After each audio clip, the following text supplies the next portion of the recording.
आप लोग देख रहे हैं जी उठा पाकिस्तान और मैं हूं युसरा एजाज खान एक नए शो के साथ आपके सामने हाजिर।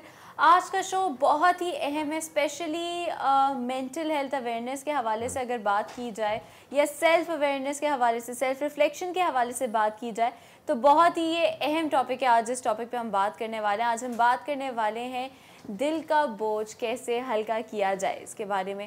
देखिए, जब हम रोज़मर्रा की चीज़ें जो हमारी ज़िंदगी में चल रही होती हैं उनके साथ जब हम डील कर रहे होते हैं रोज़, तो हमें शायद इतना रियलाइज़ नहीं होता कि हम एक बोझ जो है ना अपने साथ लेकर चल रहे हैं। और स्पेशली वो लोग जो कि काउंसलिंग करते हैं या वो लोग जो जैसे साइकोलॉजिस्ट हमारे होते हैं, थेरेपिस्ट हमारे होते हैं या सोशल वर्कर्स हमारे होते हैं, या वो लोग जो कि माशरे की बेहतरी के लिए कोई काम कर रहे हो, उनके लिए तो ज़्यादा मुश्किल इसलिए भी हो जाती है क्योंकि ना ही सिर्फ वो अपने घर के मसाइल, अपने बच्चों के मसाइल, अपने फैमिली लाइफ के मसाइल को डील कर रहे होते हैं, बल्कि वो पूरी सोसाइटी और लोगों के भी मसाइल से डील कर रहे होते हैं। और रोज़मर्रा की ज़िंदगी में हम ये रियलाइज़ नहीं करते कि इवन अगर एक दोस्त है, उसने अपना दुख दर्द अगर आपके साथ शेयर किया है तो उसका भी बोझ आपके ऊपर कहीं ना कहीं साइकोलॉजिकली और इमोशनली आपको इम्पैक्ट करता है, फिर आपके दुख दर्द इम्पैक्ट करते हैं।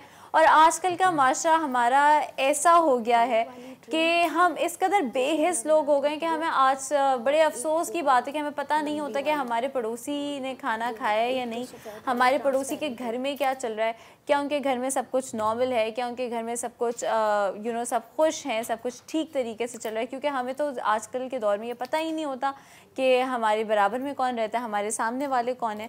और ये शायद सबके लिए ये शायद बात सबके लिए ठीक ना हो। काफ़ी सारे लोग मुझे टीवी पे देख के कह रहे हैं नहीं ऐसा तो नहीं है। हाँ, कुछ ऐसे मोहल्ले अभी भी हैं जहाँ पे लोग एक दूसरे को जानते हैं, बड़ा रख रखा होता है, लेकिन ज़्यादातर हमारे यहाँ पड़ोसियों से बात करना और ये सारी चीज़ें सोसाइटी में कम हो गई हैं। पड़ोसी तो दूर की बात है, हम तो अपने रिलेटिव्स के साथ भी ज़्यादा मिलना नहीं पसंद करते। जब कभी कोई ऐसे बिन बुलाए आ जाए तो ज़्यादातर हमें जहमत ही लग रहे होते हैं। वो मेहमान रहमत की जगह हम सोचे होते हैं कि ये क्यों आ गए, अब इनके लिए खाना तैयार करना पड़ेगा और ये करना पड़ेगा, और कभी भी नहीं सोचते कि किसी के घर में क्या हो रहा है। और आजकल लोग ज़्यादा इंटरफेयर करना भी नहीं चाहते, इसलिए भी नहीं चाहते कि आजकल ज़्यादा इंटरफेरेंस को भी बुरा समझा जाता है। अगर कोई आपसे आपका हाल पूछ ले या आपको ये पूछ ले कि आप कैसे हैं, तो कभी कभार ये लोगों को लगता है कि पता नहीं हमारे बारे में गॉसिप करनी है इसने, हमारे बारे में लोगों को इसने कुछ बताना है, किस वजह से ये इस तरह पूछें कि आप कैसे हैं और इनको क्या गर्ज है हमसे। इस तरह के माहौल में अपने दिल का बोझ हल्का करना, अपने लाइट फील करना, जो डेली लाइफ के स्ट्रेसेस हैं उनसे अपने आप को निजात दिलाना काफ़ी मुश्किल हो जाता है। और यही चीज़ें फिर पाइल अप होते होते होते इस मुकाम पे पहुंच जाती हैं कि इवेंचुअली स्पेसिफिकली जो लोग अफोर्ड कर सकते हैं उनके लिए तो इस मुकाम पर पहुंच जाती हैं कि उनको एक साइकेट्रिस्ट से, एक साइकोलॉजिस्ट से हेल्प लेनी पड़ती है। और फिर हमारे माशरे में वो भी लोग हैं जो कि ज़ाहिर है हर कोई नहीं अफोर्ड कर सकता 8,000 रुपये पर घंटा देना, 5,000 रुपये पर घंटा देना, जो कि नॉर्मल एक साइकेट्रिस्ट या एक साइकोलॉजिस्ट की फ़ी होती है। तो फिर वो लोग जो होते हैं उनकी जो टेंशन्स होती हैं, उनकी फ्रस्ट्रेशंस होती हैं, उनकी स्ट्रेस होती है, वो अलग तरीके से अलग चीज़ों में निकलते हैं। कभी कभार बच्चों पे निकलता है, कभी कभार बीवी पे निकलता है, कभी कभार बीवी जो होती है वो बच्चों पे निकाल रही होती है। और फिर हम माशरे में मतलब इस तरह की चीज़ें देख रहे होते हैं कि जो हम देखते हैं डोमेस्टिक सर्वेंट्स को कितना अब्यूज़ कर दिया है लोगों ने, या हम देख रहे होते हैं कि अपने बच्चे को इतना ज़्यादा डांट रहे हैं, मार रहे हैं, पीट रहे हैं, या लोगों को बुरा भला कह रहे हैं, सोसाइटी को कोस रहे हैं, इस तरह की चीज़ें देख रहे होते हैं। तो ये सिर्फ एक इंसान का कुछ लेना देना नहीं होता इससे, ये एक साइकिल होती है जो कि चल रही होती है। आप स्ट्रेस अपना एक से लेके दूसरे को, दूसरे से लेके तीसरे को फॉरवर्ड कर रहे होते हैं, और इस साइकिल को आपने ब्रेक करना आपकी अपनी ज़्यादातर रिस्पॉन्सिबिलिटी होती है। अपनी मेंटल हेल्थ से अवेयर होना आपकी रिस्पॉन्सिबिलिटी। तो आज हम उसके बारे में थोड़ा बात करेंगे, कैसे हम सेल्फ रिफ्लेक्ट कर सकते हैं। और फिर देखिए, कहीं पे हम सबका इंडिविजुअली भी कसूर नहीं है। हमारे जनरली, हालांकि पाकिस्तान के हालात बहुत बेहतर हो गए, लेकिन अभी भी आप न्यूज़ में अगर देखें तो कभी कभार कुछ ऐसे वाक़यात भी हो रहे होते हैं जिनका आपके ऊपर बड़ा ही इम्पैक्ट होता है। पॉलिटिकल सिचुएशन के हवाले से अगर देखें तो हालांकि पाकिस्तान हर चीज़ से कितना मेच्योरली डील कर रहा है, लेकिन फातिमा भुट्टो ने कल कहा था कि 2 Nations cheering for war is the saddest thing ever, यानी कि 2 अगर नेशंस और वो वॉर के बारे में चेयर करें तो बड़ी अफसरदा बात है, क्योंकि ज़ाहिर है इस तरह की कोई चीज़ मजाक नहीं होती। तो इस तरह की भी जो चीज़ें होती हैं ना, हमें लग रहा होता है कि हम बड़ा लाइटली ले रहे हैं, लेकिन आपकी ज़िंदगी पे आपके ऊपर कहीं ना कहीं इम्पैक्ट हो रहा होता है। तो आज हम दिल का बोझ कैसे हल्का करते हैं इन सारी चीज़ों के बारे में बात करेंगे। उसी हवाले से इंट्रोड्यूस कराते हैं हमारे आज के मेहमानों को। तो जी आज हमारे साथ हैं हमारी सबसे पसंदीदा आलिया भाभी। हर चीज़ को इतने अच्छे तरीके से इतना डिटेल में समझाती हैं कि आप लोगों तक भी बात पहुंचती है, आप लोगों की भी दिल को छूती है, हमें भी समझ आती है। अस्सलाम वालेकुम आलिया भाभी, कैसी हैं आप? वालेकुम अस्सलाम, बिल्कुल ठीक ठाक, अल्लाह का करम। आपने हाल मुझसे पूछा, मुझे अच्छा लगा। अरे नहीं, ऑफ कोर्स, क्योंकि देखिए जो इंसान पूरे माशरे का हाल देखता हो, पूरे माशरे का हाल पूछता हो और ऐसे लोगों का हाल पूछता हो, ऐसे लोगों के लिए आवाज़ उठाता हो जिनका शायद कोई नहीं है या उनके घर वाले भी उनके लिए बात नहीं करते, उनका हाल पूछना तो मेरे लिए ऑनर की बात है। जज़ाकल्लाह। उसी के साथ साथ हमारे साथ Samad Abbas is a motivational speaker. ये भी हमारे शो पर काफ़ी बार आ चुके हैं और इनकी भी नॉलेज हर चीज़ के बारे में इतनी प्रिसाइज होती है और इतनी डिटेल्ड होती है कि जब वो कोई बात करते हैं तो फिर वो समझ भी आती है और उस पर इम्प्लीमेंट भी करने को दिल करता है। और फिर समझ की सबसे अच्छी बात है, कोई भी चीज़ हो ना, उसके लिए ये नहीं कहेंगे कि जिस तरह ये मसला है, ये मसला है, ये मसला है, वो फिर उसके साथ कोपिंग मैकेनिज्म्स ही बताते हैं कि अगर ये मसला है तो इससे इस तरह डील कर सकते हैं। अस्सलाम वालेकुम समद, कैसे हैं आप? Thank you so much for inviting me once again. नहीं, thank you so much for being here with us. End of course हमारे साथ फिर हमारे किचन में शाकरा भी हैं। तो सबसे पहले एक काम करते हैं, शाकरा की तरफ चलते हैं और देखते हैं कि वो क्या बना रही हैं। लेकिन उससे पहले हम लोग एक काम करते हैं कि अगर आपको वार्डरोब मेरा अच्छा लग रहा है तो लेट मी टेल यू कि आज हम लोग दास्तान अपैरल से मुझे जो ना उन्होंने वार्डरोब जो है स्पॉन्सर किया हुआ है all the way from Sahiwal. तो शाउट आउट टू यू दास्तान apparel, thank you so much कि आपने मुझे इतना खूबसूरत सा ड्रेस दिया है। और बहुत अच्छा लगता है कि जब कोई इस तरह इतना प्यार अपना दिखाता है और इस तरह फिर हमें ड्रेसेस इतनी दूर से भेजा है कि आप जो है ये देखें, आप ये पहन कर देखें। अच्छा, एक काम करते हैं कि किचन की तरफ तो चलेंगे लेकिन उससे पहले जाके देखते हैं पैकेज, और पैकेज के बाद यहीं से शो को कंटिन्यू करेंगे। Go watch this. एक दौर वो भी था जब हमारे समाज में खानदान का इंतहाई पायदार तसव्वुर हुआ करता था। घर के तमाम लोग आपस में मिलजुल कर मुश्तरका खानदानी निज़ाम के तहत जिंदगी गुजारना पसंद करते थे। खानदानी निज़ाम की जड़ें इस कदर मजबूत थीं कि जब बच्चे बड़े होने लगते और जगह की तंगी के बाइस भाई अपने बीवी बच्चों के साथ अलग रहने की बात छेड़ते तो बड़े भाई नाराजगी का इजहार करते और कोई ऐसी राह निकाल लेते जिससे खानदानी रिश्तों के दरमियान दूरियां और फासले पैदा ना हों। घर के सब अफराद एक ही दस्तरखान पर खाना खाते।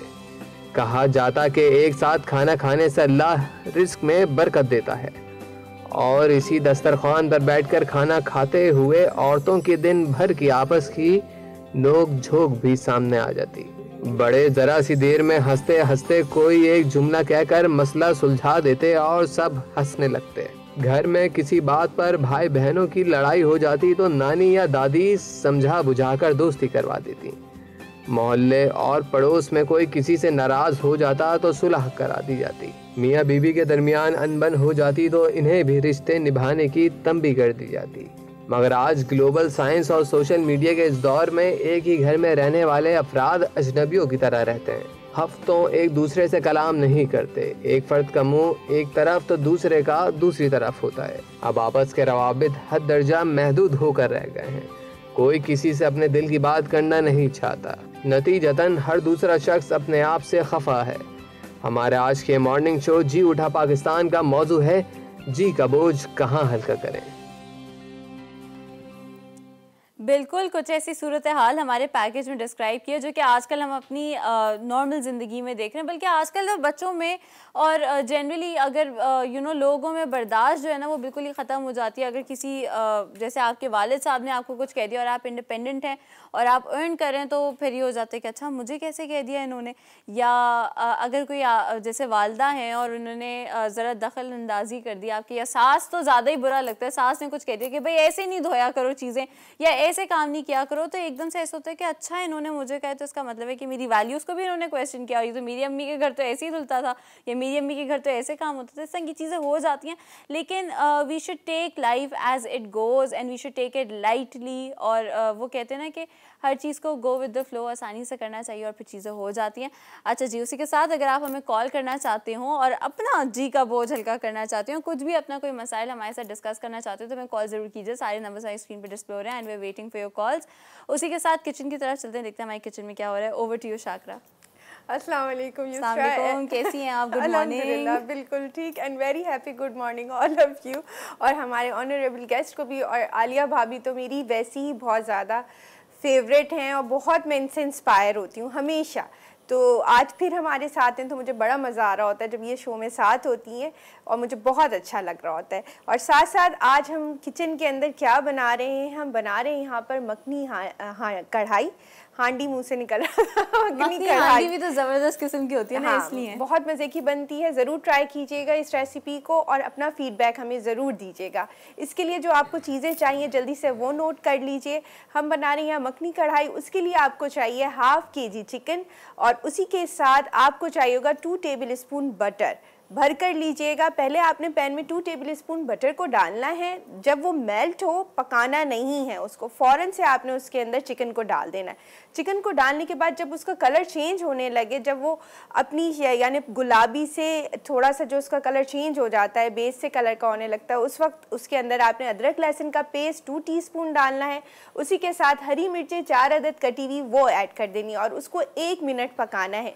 उसके बाद फ़ौरन हम उसके अंदर क्या ऐड करेंगे 1 मिनट के बाद, उसमें आपने डालना है लाल मिर्च पाउडर 1 टीस्पून और ज़ीरा powder 1 teaspoon, ½ teaspoon black pepper जाएगा और उसी के साथ हम लेंगे नमक टू टेस्ट है, लेकिन मैं यहाँ 1 टीस्पून ले रही हूँ।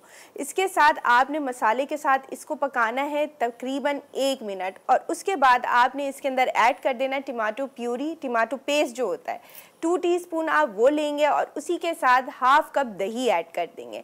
दही ऐड करने के बाद हम उसका मसाला भूनेंगे और 10 मिनट के लिए ढककर रख देंगे। 10 से 15 मिनट के बाद जब आपको लगे कि चिकन इतना गल चुका है, उस वक्त आपने उसको हटा देना है ढक्कन और उसको भूनना शुरू करना है। भूनने के बाद आपने क्या ऐड करना है, जो हमारे पास अदरक के जो पीसीस होते हैं लंबे लंबे कटे हुए, वो उसके अंदर ऐड कर देना है और साथ गरम मसाला पाउडर ½ टीस्पून इसके अंदर जाएगा। आपने उसके साथ इसको तकरीबन 2 मिनट भूनना है। 2 से 3 मिनट भूनने के बाद जब आप देखें शक्ल चेंज होने लगी, उसमें हरा धनिया ऐड कीजिए। मज़ीद 1 मिनट भूनिएगा और बस चूल्हा बंद करके उसको ढक दीजिएगा। तकरीबन 2 से 3 मिनट के बाद उसको निकालिएगा और ऊपर से बटर डालकर सर्व कीजिएगा। और बाकी जो आप गार्निशिंग अदरक की और पुदीने की करना चाहें, हरी मिर्चों की करना चाहें, उसके साथ आप कर सकते हैं। साथ मीठे में क्या बन रहा है, उसके साथ हम बना रहे हैं मज़ेदार किस्म के कोकोनट लड्डू। बहुत ईजी हैं, बहुत कम इंग्रेडिएंट्स के साथ और बहुत बजट में आते हैं। आप फ्रेश कोकोनट हमने यहाँ पर लिया है, उसको क्रश कर लीजिएगा और उसके बाद आपने 1.5 कप तकरीबन आपने ले लेना है इसमें कोकोनट। आप सबसे पहले क्या करेंगे, 1 टीस्पून घी लेंगे एक पैन में और उसको साथ ही हम कोकोनट डाल देंगे, उसके साथ भूनेंगे और जब वो एक उसका जो कहते हैं ना हल्का golden light golden brown colour आ जाएगा खोपरे का, तो उस वक्त आपने कंडेंस मिल्क डाल देना है 3/4 कप। वो डालने के बाद उसके साथ आपने पकाना शुरू करना है। उसी दौरान कोई भी कलर पसंद का आपका जो अच्छा लगता है आपको वो ऐड करेंगे और उसके साथ उसको मिक्सिंग करेंगे और फिर लड्डू बनाएंगे। लड्डू बनाने के बाद आपने क्या करना है, दोबारा से कोकोनट के साथ उसको पूरा आपने ओवरलैप कर देना है और सेट करके आपने मेहमानों के सामने रख देना है या आप खुद भी खा सकते हैं।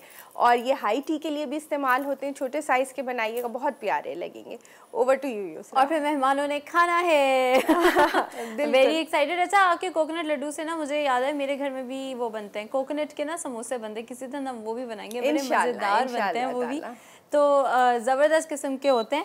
अच्छा जी, हम अपनी टॉपिक की तरफ वापस आते हैं क्योंकि एक बड़ा इंपॉर्टेंट टॉपिक है और हमारे माशरे को ज़रा ये काफ़ी ज़्यादा इम्पैक्ट कर रहा होता है। हम इसका इम्पैक्ट रियलाइज़ नहीं कर रहे होते, लेकिन अगर हम ज़रा यही ना सेल्फ रिफ्लेक्शन पर आएँ या थोड़ा सा स्टेप बैक करें और देखें तो काफ़ी ये चीज़ें पता चलती हैं। समझ, आप सबसे पहले बताएं कि सेल्फ रिफ्लेक्शन वैसे कितनी इंपॉर्टेंट होती है और सेल्फ रिफ्लेक्शन है क्या असल में, क्योंकि ज़ाहिरा हमारे जो देखने वाले हैं काफ़ी सारे उनमें से जो घर में रहते हैं वो इतना अवेयर भी नहीं होते इन टर्म्स से।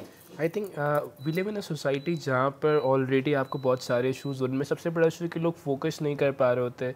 उसकी बुनियादी वजह अपने काम पर, अपने घर पर, अपनी चीज़ों पर, बिकॉज वो सेल्फ रिफ्लेक्ट नहीं कर रहे होते।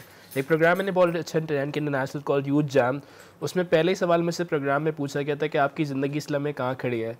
तो मैंने कहा कि मेरी ज़िंदगी इस वक्त इस प्रोग्राम में खड़ी है कि नहीं, आपकी ओवरऑल ज़िंदगी इस लम्हे कहाँ खड़ी है। अगर हम चाहते हैं कि हम लाइफ में प्रोग्रेस करें, किसी भी चीज़ को प्रोग्रेस करने के लिए बहुत इंपॉर्टेंट है कि वो देखें कि वो इनिशियली कहाँ स्टैंड करती है। इन ह्यूमन लाइफ हमारी ज़िंदगी में अगर हम चाहते हैं प्रोग्रेस आए, डेवलपमेंट आए, ग्रोथ आए, तो ये जानना बहुत ज़रूरी कि मैं कहाँ स्टैंड करता हूँ। सेल्फ रिफ्लेक्शन का एक बहुत इंपॉर्टेंट टूल होता है, that's meditation. Your self talk है, आप अपने आप को तन्हाई में ले जाकर अपने आप से बात करते हैं। असल में उसका मकसद पे फिर यही है ना बेसिकली कि आप अपने, हम या तो फ्यूचर में रह रहे होते हैं या हम पास में रह रहे होते हैं, लेकिन हमें उसको रियलाइन करना है अपने प्रेजेंट को अपने सेल्फ से।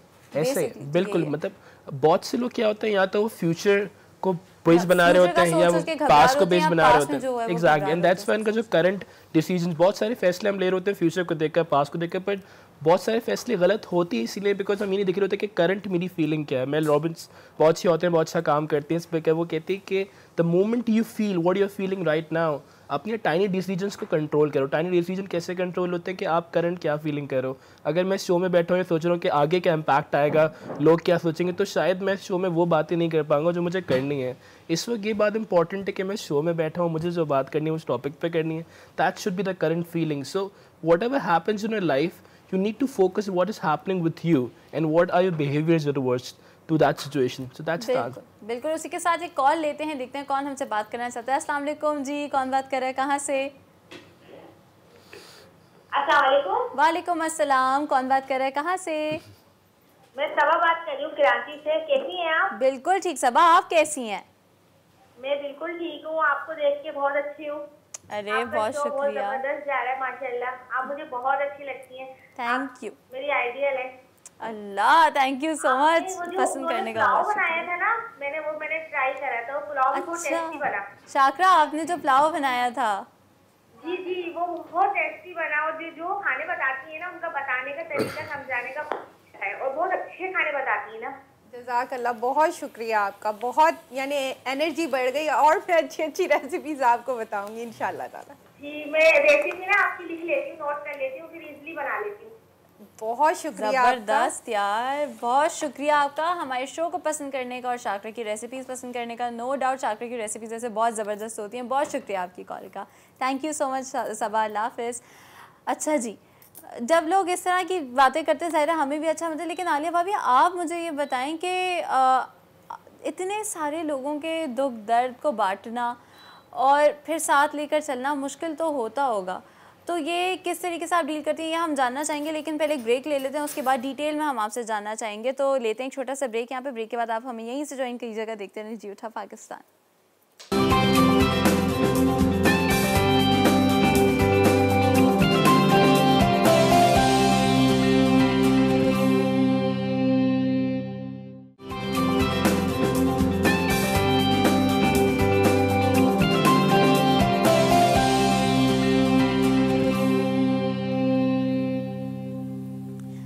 Welcome back after the break. आप लोग देख रहे हैं जी उठा पाकिस्तान। अगर आप हमें कॉल करना चाहते हैं, शो का हिस्सा बनना चाहते हैं, तो ज़रूर कीजिए। सारे नंबर्स हमारी स्क्रीन पे डिस्प्ले हो रहे हैं और हम आपकी कॉल्स का इंतज़ार कर रहे हैं।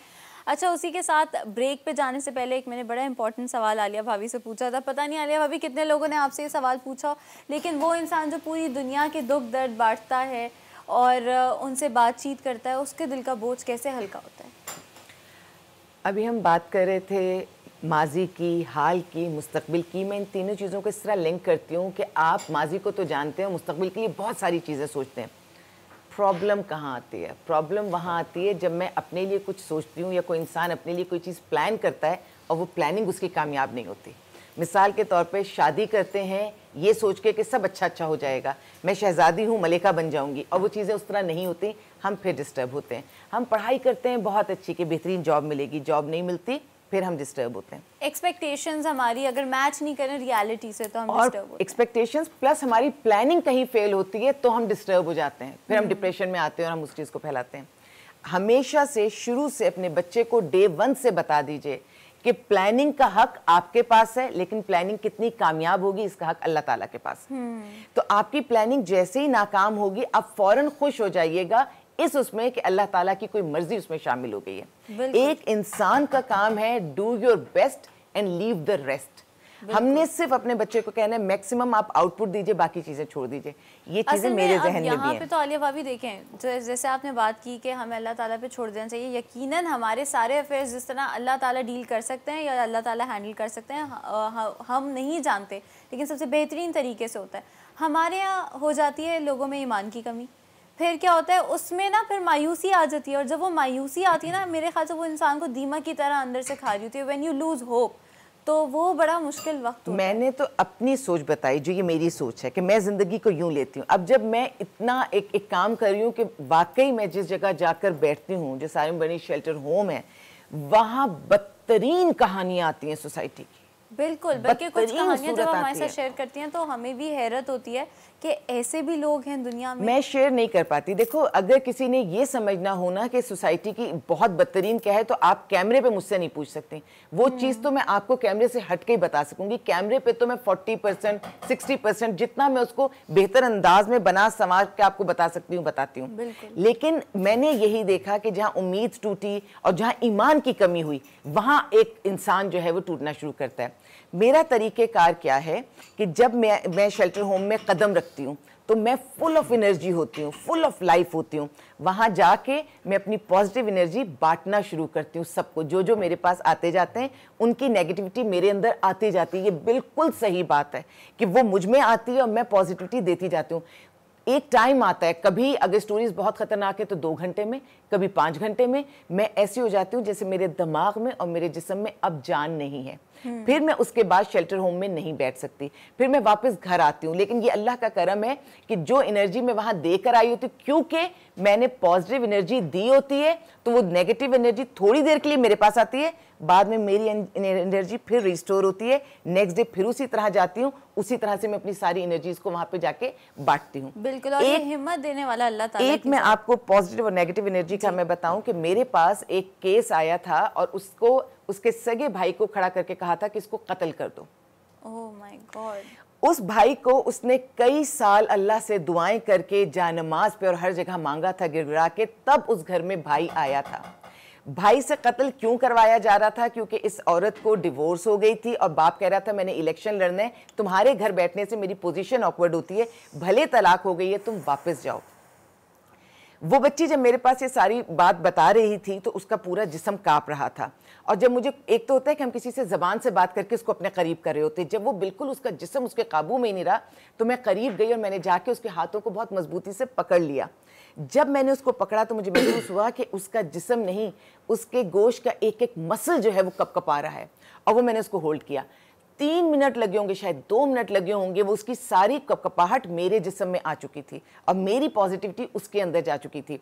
और ये इतना मुश्किल मरहला था कि मुझे ऐसा लगा कि मेरे अपने जिस्म में जान नहीं है। तो जो आप बात कह रही हैं ये बहुत वाकई एक मुश्किल टास्क होता है। फिर 2 लम्हे को वो बैठी और मैं बैठी, लेकिन फिर वही कहूँगी, जब ईमान की मजबूती आ जाती है और मैं हर लम्हे पर रुजू अल्लाह से ही कर रही होती हूँ, तो थोड़ी देर के बाद आहिस्ता आहिस्ता मुझे लगा कि मैं बेहतर हुई हूँ। लेकिन ये कपकपाहट रूह के अंदर तक जाती है। ये खाली हमारा फिजिकल या मेंटल नहीं है। हम हमेशा बात करते हैं मेंटल की, ये मेंटल नहीं है। इन सारी बातों से हमारी रूह घायल होती है। बिल्कुल बिल्कुल बिल्कुल सही बात है। और ये जो एनर्जीज़ की बात है, वैसे अगर आप लोग सुने तो शायद आपको लगता हो कि हम हवाई बातें करें, लेकिन ये वाकई में आप कभी देखें, अगर एक नेगेटिव इंसान आपकी ज़िंदगी में होता है या टॉक्सिक इंसान जिसको कहते हैं, तो वो नेगेटिविटी ही फैलाता है, वो टॉक्सिटी ही फैलाता है। और फिर वो एक लम्हे में आप शायद उसकी तरह सोचेंगे नहीं, दूसरी बार आप उसकी तरह सोचेंगे नहीं, लेकिन अगर कोई बार बार आपको नेगेटिविटी या नेगेटिव इमेज दिखा रहा है, एक वक्त ऐसा आने लगता है जब आप अपने आप से नफरत करने लगते हैं। अगर कोई इतना नेगेटिविटी आपकी ज़िंदगी में फैला दे तो आप कहते हैं कि मैं ऐसा क्यों हूँ और मेरे साथ इतने मसाइल क्यों हैं। शायद आपको वो मसाइल पहले नज़र नहीं आते होंगे। ज़रा ईमान को भी मजबूत रखने की इसमें ज़रूरत होती है। समद, आप बताएं कि अगर क्योंकि आजकल ये जो टॉक्सिक पर्सनालिटीज़ के बारे में बात करें, नेगेटिविटी के बारे में बात करें, तो ये सिर्फ आलिया भाभी के साथ ही नहीं है, ये सबके साथ है। छोटे छोटे बच्चों के साथ है जो स्कूल जाते हैं, पीयर प्रेशर में नेगेटिव दोस्त होते हैं, उनके इस तरह की नेगेटिविटी फैला रहे होते हैं। कुछ लोग बुलिंग का शिकार होते हैं। फिर कुछ लोग जो अपने घर में होते हैं, कभी उनकी मतलब घर वाले कोई है वो बहुत ही नेगेटिव पर्सन है और वो हर वक्त हर किसी को लुक डाउन या डिमीन कर रहे हैं। इस तरह के लोगों से कैसे डील किया जाए? आई थिंक ये बात तो हमें समझनी पड़ेगी कि पहले और आज के ज़माने में एक फ़र्क है कि आज के ज़माने में कंपैरिजन बहुत ज़्यादा है। लोग अपनी लाइफ को दूसरी लाइफ से कंपेयर कर रहे होते हैं। सोशल मीडिया के जहाँ बहुत सारे एडवांटेजेस है, सबसे बड़ा डिसएडवांटेज ये था कि लोग अपनी लाइफ को कंपेयर करके अपनी सिचुएशन समझ रहे होते हैं कि यार मेरे पास ये चीज़ें क्यों नहीं है। इस टॉक्सिक माशरे में सबसे बड़ी सर्वाइवल की चीज़ है कि मुझे अपने विजन, गोल से प्लानिंग की बात की। जिस इंसान की लाइफ में अपने विजन प्लान्स होते हैं ना, फिर वो बहुत सी बातों को सुन रहा होता है, देख रहा होता है कि बड़ी अच्छी टाइम में लोग क्या कहेंगे, लोग तो बहुत सी बातें करते हैं, बहुत सी बातें आपको कमेंट्स पास करेंगे, बट मुझे एक बात समझनी पड़ेगी, मैं लोगों की बातों को कंट्रोल नहीं कर सकता। जैक कानीफील्ड ने एक बहुत अच्छी किताब लिखी सक्सेस प्रिंसिपल, उसमें एक मॉडल देते हैं E+R=O। आप ई को कंट्रोल नहीं कर सकते। ई स्टैंड्स फॉर इवेंट, यानी माशरे में जो कुछ हो रहा है, जिस स्कूल में आप पढ़ते हैं, स्कूल में बच्चों को चेंज नहीं कर सकते। स्कूल में जो टीचर पढ़ाता है, बहुत से बच्चे टीचरों को चेंज नहीं कर सकते, प्रिंसिपल को चेंज नहीं कर सकते, लेकिन वो क्या चेंज कर सकते हैं, वो अपना रिस्पॉन्स। बहुत से लोग डिप्रेशन में चले जाते हैं, स्ट्रेस में चले जाते हैं। मैंने उनसे बहुत से केसेस मेरे पास आते हैं काउंसलिंग के, मैं लोगों से मिल रहा होता है, काउंसलिंग ट्रेनिंग के केसेस आते हैं, कोचिंग के केसेस आते हैं। उनमें एक सबसे बड़ा प्रॉब्लम ये होता है, लोग कह रहे होते हैं कि हम चेंज नहीं कर सकते। असल में ये फिर साइकोलॉजी की तरफ अगर जाएं तो ये दो कॉन्सेप्ट है, एक लर्नड हेल्पलेसनेस जो होती है, तो ये कॉन्सेप्ट है कि हमने सीख लिया है, और एक लोकस ऑफ कंट्रोल के बारे में बात करते हैं, हमें लगता है कि लोकस ऑफ कंट्रोल तो हमारी जिंदगी में है ही नहीं, हमारे पास तो कंट्रोल ही नहीं है किसी चीज़ का। एक बहुत अच्छी रिसर्च में पढ़ रहा था माइंड वैली की, वो 4 स्टेज होते हैं। मैं 4 स्टेजेस नहीं, मैं एक स्टेज बताऊंगा। पहली स्टेज का नाम है विक्टिम स्टेज। बहुत से लोग ये समझते हैं कि वो इस दुनिया की रियलिटी को बेंड नहीं कर सकते। वो कहते हैं हमें जो जिंदगी मिली, हमारे बाप दादा और माँ बाप ने जो हमें लाइफ दी है, हम इन कल्चर को, इन नॉर्म्स को चेंज नहीं कर सकते, हमें इन्हीं फॉलो करना है। लेट्स सपोज कि मेरी ज़िंदगी भर खानदान वाले ने जॉब की, तो मुझे भी जॉब करनी है। That's called victim stage. जहाँ इंसान ये समझ रहा था मैं चेंज नहीं कर सकता। ये बात हमें समझने की ज़रूरत है। हमारे साथ जो कुछ भी हो रहा है, बहुत अच्छी किताब मैंने पढ़ी, अदल इलाही, इट्स अ ग्रेट कॉन्सेप्ट, ईमान पे बात की। शहीद मुताहिरी कहते हैं, जिस इंसान के लिए जो इम्तिहान आसान था ना, खुदा ने से वही दिया है। दुनिया में कोई ऐसा हो ही नहीं सकता कि आपका इम्तिहान ज़्यादा हो, मेरा कम हो। हर किसी के इम्तिहान में कहीं ना कहीं बराबरी है। जावेद अख्तर कहते हैं कि थोड़ी धूप है सबका किस्सा, थोड़ा गम है सबका किस्सा, बट हमें किस तरह बिहेव करना, ये हमें डिसाइड करना पड़ेगा। बहुत से लोग अपनी प्रॉब्लम्स को बढ़ा देते हैं अपने बिहेवियर की वजह से। लोग टॉक्सिक मिलेंगे, हर जगह होंगे, आपको भी मिलोगे, मुझे भी मिलोगे, इनके लिए भी लोग 4 बातें करते होंगे, लेकिन हम तीनों अलग अलग पोजीशंस पर हैं। उसकी वजह ये कि हम तीनों के बिहेवियर्स अलग होते हैं। What people think is that कि लोगों के कहने से लाइफ चेंज हो जाती है, लोगों के कहने से चीज़ों में फ़र्क पड़ता है, बट मैं समझता हूँ फ़र्क पड़ता है बस जस्ट 10%। 90% ये कि हम क्या सोच रहे हैं, 90% ये कि मैं अपने आप को किन लोगों में जाके बैठा रहा हूँ, 90% ये कि मैं उन्हें किस तरह रिस्पॉन्ड कर रहा हूँ, क्या मैं मुस्कुरा के बात कर रहा हूँ, क्या मैं उन्हें जवाब दे रहा हूँ, क्या मैं अपने अखलाक को गिरा रहा हूँ। टॉक्सिक लोग होते हैं, जो मुझे लगता है, आप लोग भी अपने एक्सपीरियंसेस शेयर कीजिएगा, लेकिन मुझे लगता है कि ये शायद उस रिस्पॉन्स को ही इवोक कर रहे होते हैं। जिस तरह कहते हैं ना कि कभी हॉरर मूवीज़ देखे तो उससे बड़ा कहते हैं कि जो डीमंस होते हैं ये फियर पे आपके फीड कर होते हैं, इसी तरीके से ये आपके नेगेटिव रिस्पॉन्स पे, या अगर आपको उनकी बातों से ठेस पहुंचे, या आप थोड़ा सा आपके हौसला अफजाई जो है वो, या आपकी मोटिवेशन में कमी आ जाए, उस चीज़ पे फीड कर रहे होते हैं।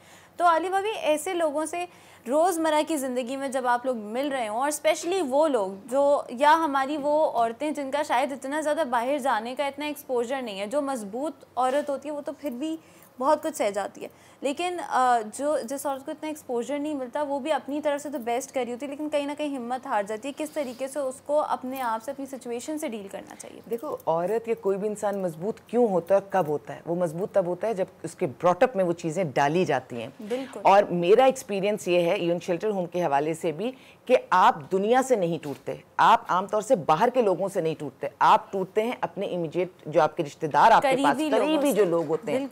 दूर के बंदे से तो आप निमटते हैं। देखिए, कोई आपका क्लास फेलो है, या कोई आपका कुलीग है, या कोई बाहर का आम बंदा है, आपका पड़ोसी रिश्तेदार, उससे तो आप निपटेंगे। आप स्ट्रैटेजी बनाते हैं कि अच्छा ठीक है, ये आपके साथ ऐसा कर रहा है, मैं नेक्स्ट टाइम इससे नहीं मिलूं, या नेक्स्ट टाइम मैं इससे ये बात नहीं करूंगी, या इसकी इस बात का जवाब दूंगी। लेकिन अगर आपके अपने वो रिश्ते जो आपके सगे बहन भाई हैं, आपके माँ बाप हैं, जिनके साथ आप जिंदगी गुजारते हैं, जब दुख और तकलीफ वहां से मिलती है तो आप सबसे ज्यादा वहां से टूटते हैं। माँ बाप का, बहन भाइयों का रिश्ता वो होता है कि अगर ये एक होके रहे तो दुनिया आपका कुछ भी नहीं बिगाड़ सकती। आप, अगर हम नॉर्मल भी अपने आप को देखें, अगर मैं अपनी लाइफ को भी अगर मैं देखूं कि मैं स्कूल गई या कॉलेज गई, अगर कोई भी नेगेटिविटी, कोई भी चीज़ मुझे वहां से मिली, घर का दरवाज़ा खोलते ही सामने अपनी माँ की शक्ल देख के सब चीज़ें ठीक लगती थी। उसके बाद जब हम माँ को वो बात बताते थे, और माँ को भी फिर इतना एक्सपीरियंस, इतना समझदार होना चाहिए कि, और पॉजिटिव भी होना चाहिए कि वो अच्छी बात हमें बताएं। उनसे बात करके दिल का बोझ हल्का हो गया, उनके पास से पॉजिटिव चीज़ें आ गई। जुमले बहुत मैटर करते हैं। जैसे एक बहुत प्यारा जुमला है कि एक दर बंद होता है तो 100 दर खुल जाते हैं। अगर किसी इंसान के दिल में सिर्फ ये कोई बात नहीं, सिर्फ ये जुमला भी बैठ जाए ना कि मैं एक जगह नाकाम हुई हूँ, मैं 100 जगह कामयाब हो सकती हूँ, डिप्रेशन ख़त्म। अगर हम ये सोच लें कि एक रिश्ता या एक चीज़ छूट गई है, बाकी जो रिश्ते हमारे पास, ये मैं ख़ास तौर पे उन लोगों से कह रही हूँ कि जिनकी शादियाँ फेल हो जाती हैं, जिनकी ज़िंदगी से शौहर चले जाते हैं, बीवी चले जाती हैं और वो डिप्रेशन में आते हैं, वो ये क्यों नहीं सोचते कि उस एक रिश्ते के बाद हो सकता है अल्लाह ताला ने औलाद उनको दी हुई हो, वो उनके सहारे ज़िंदगी गुजार सकते हैं। और कोई ऐसी जिम्मेदारी, अल्लाह ताला ने इस दुनिया में हर इंसान के आने का कोई मकसद बनाया है, हमें उस मकसद को ढूंढना है। और जब उस मकसद की तरफ सफ़र करते हैं ना, तो अल्लाह की तरफ से रहमतें, बरकतें, आसानियाँ खुद ब खुद आती हैं। पैसा मकसद नहीं है, हम सब पैसे के पीछे दौड़ रहे हैं, वो हमारे आने का मकसद नहीं है। वो तो जितना नसीब में है वक्त पर और जितना मिलना है वो मिल जाएगा। वो मकसद ढूंढो जो वाकई अल्लाह ने हमें यहाँ भेज के दिया है। बिल्कुल। और यहीं पे जब पैसे की बात आती है तो फिर वो समझ की बात भी आ गई कि ये जो सारा आजकल कंपैरिजन चल रहा है या सब कुछ चल रहा है, ये इवेंचुअली कोई भी माँ अपने बच्चे को अगर कंपेयर करी और कह रही है कि भाई तुम्हारे फुप्पो की बेटी के 7 A's 8 A's आए थे, तुम्हारे नहीं आए, तो उनका एंड गोल यही है कि वो अपने बच्चे को काबिल देखना चाहती हैं, स्टैब्लिश देखना चाहती है। शायद एक माँ इतने मटीरियलिस्टिक टर्म्स भी नहीं देख रही हो, लेकिन दुनिया तो ऐसे ही देख रही होती है कि अच्छा इसके 8-9 A's आ रहे हैं, आगे जाके बड़ा इसने पैसा कमाना है। अब इस ऐसी सिचुएशन में जहाँ पे आप पैसे के बगैर भी नहीं रह सकते, ज़ाहिर गुजारा नहीं है, लेकिन उसमें अपने आप को ग्राउंडेड रखना कितना मुश्किल है, क्योंकि बहुत कम लोग ऐसा कर सकते हैं। कुछ लोग ऐसे होते हैं जिनके पास थोड़ा सा पैसा आया और वो उनके फिर तो तेवर, उनका चलने फिरने का तरीका सब कुछ चेंज हो जाता है और वो लोग भी सोसाइटी पे बहुत बुरा इम्पैक्ट करते हैं, क्योंकि उसके बाद वो हर किसी को जैसे लुक डाउन कर रहे होते हैं, अच्छे तरीके से नहीं देख रहे होते, अपने आप से कमतर समझ रहे होते हैं। उस सिचुएशन में आप कैसे अपने आप को ग्राउंडेड रखें? एक तो मैं एक चीज़ है जो मैं हमेशा कहती हूँ, सबको फिर कहूँगी, उन लोगों के साथ बैठा करें जो पॉजिटिव लोग हैं, अच्छी कंपनी, अच्छी सोहबत में बैठें। और जो लोग आपको हाइपर करें, जो लोग आपको नेगेटिव करें, उन लोगों के साथ बैठना छोड़ दीजिए। ऐसा नहीं है कि दुनिया में अच्छे लोग नहीं हैं, बेहतर लोग नहीं हैं, पढ़े लिखे लोग नहीं हैं। आप अच्छी सोहबत ढूंढेंगे, आपको मिलेगी। पैसे से अगर खुशी मिलती तो मैं कहती हूँ, जब किसी को अगर शौक है तो बड़े बड़े घरों में जाकर, जिनके पास बहुत पैसा है, ज़रा उनकी जहनी हालत को आप जाके देखें। उन बड़े घरों में भी सिर्फ सुकून वहाँ मिलेगा जहाँ रिश्ते मजबूती से बंधे हुए हैं। जिन घरों में, बड़े बड़े घरों में 2 और 4 लोग रह रहे हैं, वो भी पैसे के लिए एक दूसरे से तकरार कर रहे हैं, यकीन जाने उनके लिए ज़िंदगी ऐसे कि वो सोचते हैं कब ज़िंदगी ख़त्म होगी और हम इस दुनिया से जाएंगे। एक जुमला मेरे मुंह से मैं हमेशा कहती हूँ, क्योंकि मैं एक ऐसा काम कर रही हूँ सोसाइटी में जहाँ मुझे बहुत सारी नेगेटिव बातें, फेलियर चीज़ें नज़र आती हैं। मैं कहती हूँ अल्लाह सब ठीक करेगा। ये जुमला मैं बरसों से बोल रही हूँ और इतना बोल रही हूँ कि बड़ी से बड़ी बात पे मैं ये जुमला बड़े एतबार से कहती हूँ, अल्लाह सब ठीक करेगा, मुझे सुकून आ जाता है। एक दिन हम गाड़ी में जा रहे थे, मैं और सारिन साहब हम साथ बैठे हुए थे और कोई बहुत बड़ी डिस्कशन चल रही थी। मेरा बेटा, ये कुछ साल पुरानी बात है, मेरा बेटा पीछे, शायद उसे 10 साल का भी नहीं था, पीछे से एक आवाज़ आती है, जब बिल्कुल हम पीक पे पहुँच जाते हैं ना कि अब कोई हल नहीं निकल रहा, पीछे से आवाज़ आती है, अल्लाह सब ठीक करेगा। मुझे वो लम्हा ज़िंदगी भर नहीं भूलता कि उस छोटे बच्चे के दिल में ये जुमला बैठ चुका था और उसको ये बात मालूम थी कि सलूशन निकलेगा। इंसान सिर्फ कोशिश करेगा, कोशिश करना हम पर लाजिम है, लेकिन ठीक अल्लाह करेगा। जब हम ये फेथ रख लेते हैं तो डिप्रेशन का तो सवाल ही पैदा नहीं होता। दौलत, इज्जत, शोहरत, और उसने, रब ने कहा ये देता ही मैं हूँ। जब एक चीज़ है ही उसके हाथ में तो हम क्यों परेशान होंगे? हमसे अल्लाह ताला ये नहीं पूछेगा कि दुनिया ने क्या किया, वो हमसे सिर्फ इतना पूछेगा कि हमने क्या किया। हम सिर्फ अपने लिए जवाब दें हैं। जब अपने लिए जवाब दें तो पूरी दुनिया का ठेका हमने थोड़ी लिया है। हम अपने आप को ठीक रखें और जो हम देते हैं पलट कर आता है। बच्चा पैदा होता है, लाचार होता है, दूसरों के हाथ में होता है, अल्लाह उसको तवाना करता है, उसको नौजवानी देता है, उसको जवानी देता है, जवानी के बाद उधेड़ उम्र, फिर बुढ़ापा। हर चीज़ का साइकिल चल रहा है। दरख्त पनपता है, उगता है, फिर उसका इख्तिताम हो जाता है, दिन होता है, रात होती है, मौसम आता है, मौसम जाता है, फिर वो मौसम आ जाता है। ज़मीन से, इस मिट्टी से हम पैदा होते हैं, फिर फना होते हैं, फिर इसी मिट्टी में चले जाते हैं। हर चीज़ का साइकिल है। जो हम दे रहे हैं वही घूम कर आएगा। अगर मैं चाहती हूँ डिप्रेशन ख़त्म हो जाए दूसरे लोगों का, तो मुझे डिप्रेशन नहीं देना उन्हें। मैं चाहती हूँ नेगेटिविटी ख़त्म हो, तो मैंने उन्हें नहीं देनी। हमने जो अपने लिए पसंद करना है वो दूसरे को देना है, तो सोसाइटी में वही आएगा जो हम चाहते हैं। बिल्कुल बिल्कुल। और ये जो कॉन्सेप्ट, जिस तरह कार्मा का एक कॉन्सेप्ट है, what goes around must come around, ये उससे बहुत ज़्यादा रिलेट करता है। और ये बात हकीकतन होती है। आप नेगेटिव हैं तो आपको नेगेटिविटी ही मिलती है। आपने शायद समझ, आप क्योंकि बुक्स बहुत पढ़ते हैं, आपने शायद वो बुक पढ़ी हो, द सीक्रेट, उसमें पूरा इस कॉन्सेप्ट को डिस्कस करें कि जिस किस्म की आप लाइफस्टाइल पे से गुजर रहे हैं, जिस किस्म की चीज़ों से आप गुजर रहे हैं, वही आपकी तरफ आ रही होती हैं और वही चीज़ें जो हैं चल रही होती हैं। थोड़ा अगर इस पर एलैबोरेट करें और इसी की लाइट में हमें समझाएं कि हमें अपनी ज़िंदगी के गोल्स और विजन्स को कैसा रखना चाहिए ताकि हम अपने लिए तो बेहतर करें, दूसरों के लिए भी बेहतर करें, पॉजिटिविटी की तरफ जाएं। और ये जो क्लटर जो दिमाग में जमा हो रहा होता है, इवेंचुअली ये सोशल मीडिया का भी इसमें बड़ा हाथ है क्लटर जमा करने को, इसको कैसे डी क्लटर करें। आई थिंक बहुत खूबसूरत जुमला मैं क्या तोहफे में दे सकूँ अपने व्यूअर्स को इस शो में। आई थिंक मैंने पढ़ा कि हसनैन रजब अली ने कहा कि when you keep eternity in your mind your visions become sharper. अगर इंसान के दिमाग में कॉन्सेप्ट हो ना कि मुझे यहाँ नहीं रहना, खाली मुझे आगे भी जाना है, मुझे आगे भी जाना है। फॉर एग्जाम्पल समन आज हज़रत अली के आप खलीफा बन गए, पर उतनी आपकी इतनी बड़ी मिल्कियत, आपकी अरब मिल्कियत आती है, आपने अपने ड्राइंग रूम को चेंज नहीं किया, वह आपको थोड़ा सोफे पे रखें, कुछ प्रॉपर कालीन है। तो उन्होंने कहा कि बेवकूफ़ है वो शख्स जो मुसाफिर खाने को सजाने की कोशिश करता है। We all are travellers over here, no we have limited time.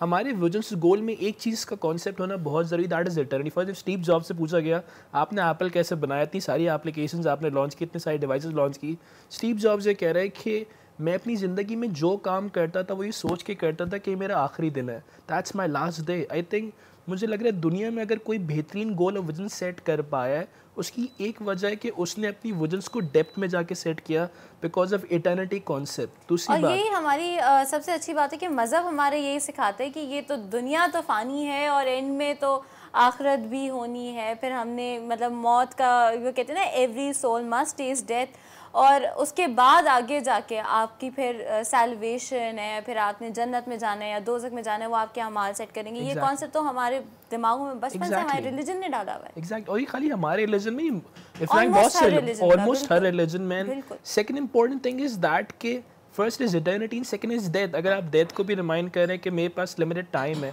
हर इंसान के पास लिमिटेड टाइम है इस दुनिया में। अगर आपने विजन सेट किए, मैंने विजन सेट किए, फ़र्क सिर्फ इतना है कि हम अपने टाइम को किस तरह स्पेंड कर रहे हैं, किस तरह अपने लिए दिमाग में ला रहे हैं कि मुझे अगर इस टाइम दिया गया है तो ये किसी वजह से देखें। जैसे मिशन पे बात की, विजन पे बात की गई, तो पहली इंपॉर्टेंट चीज़ है कि हम इटर्निटी कॉन्सेप्ट को रखें। सेकंड थिंग इज़ दैट कि हम स्पेसिफिक होकर सोचें।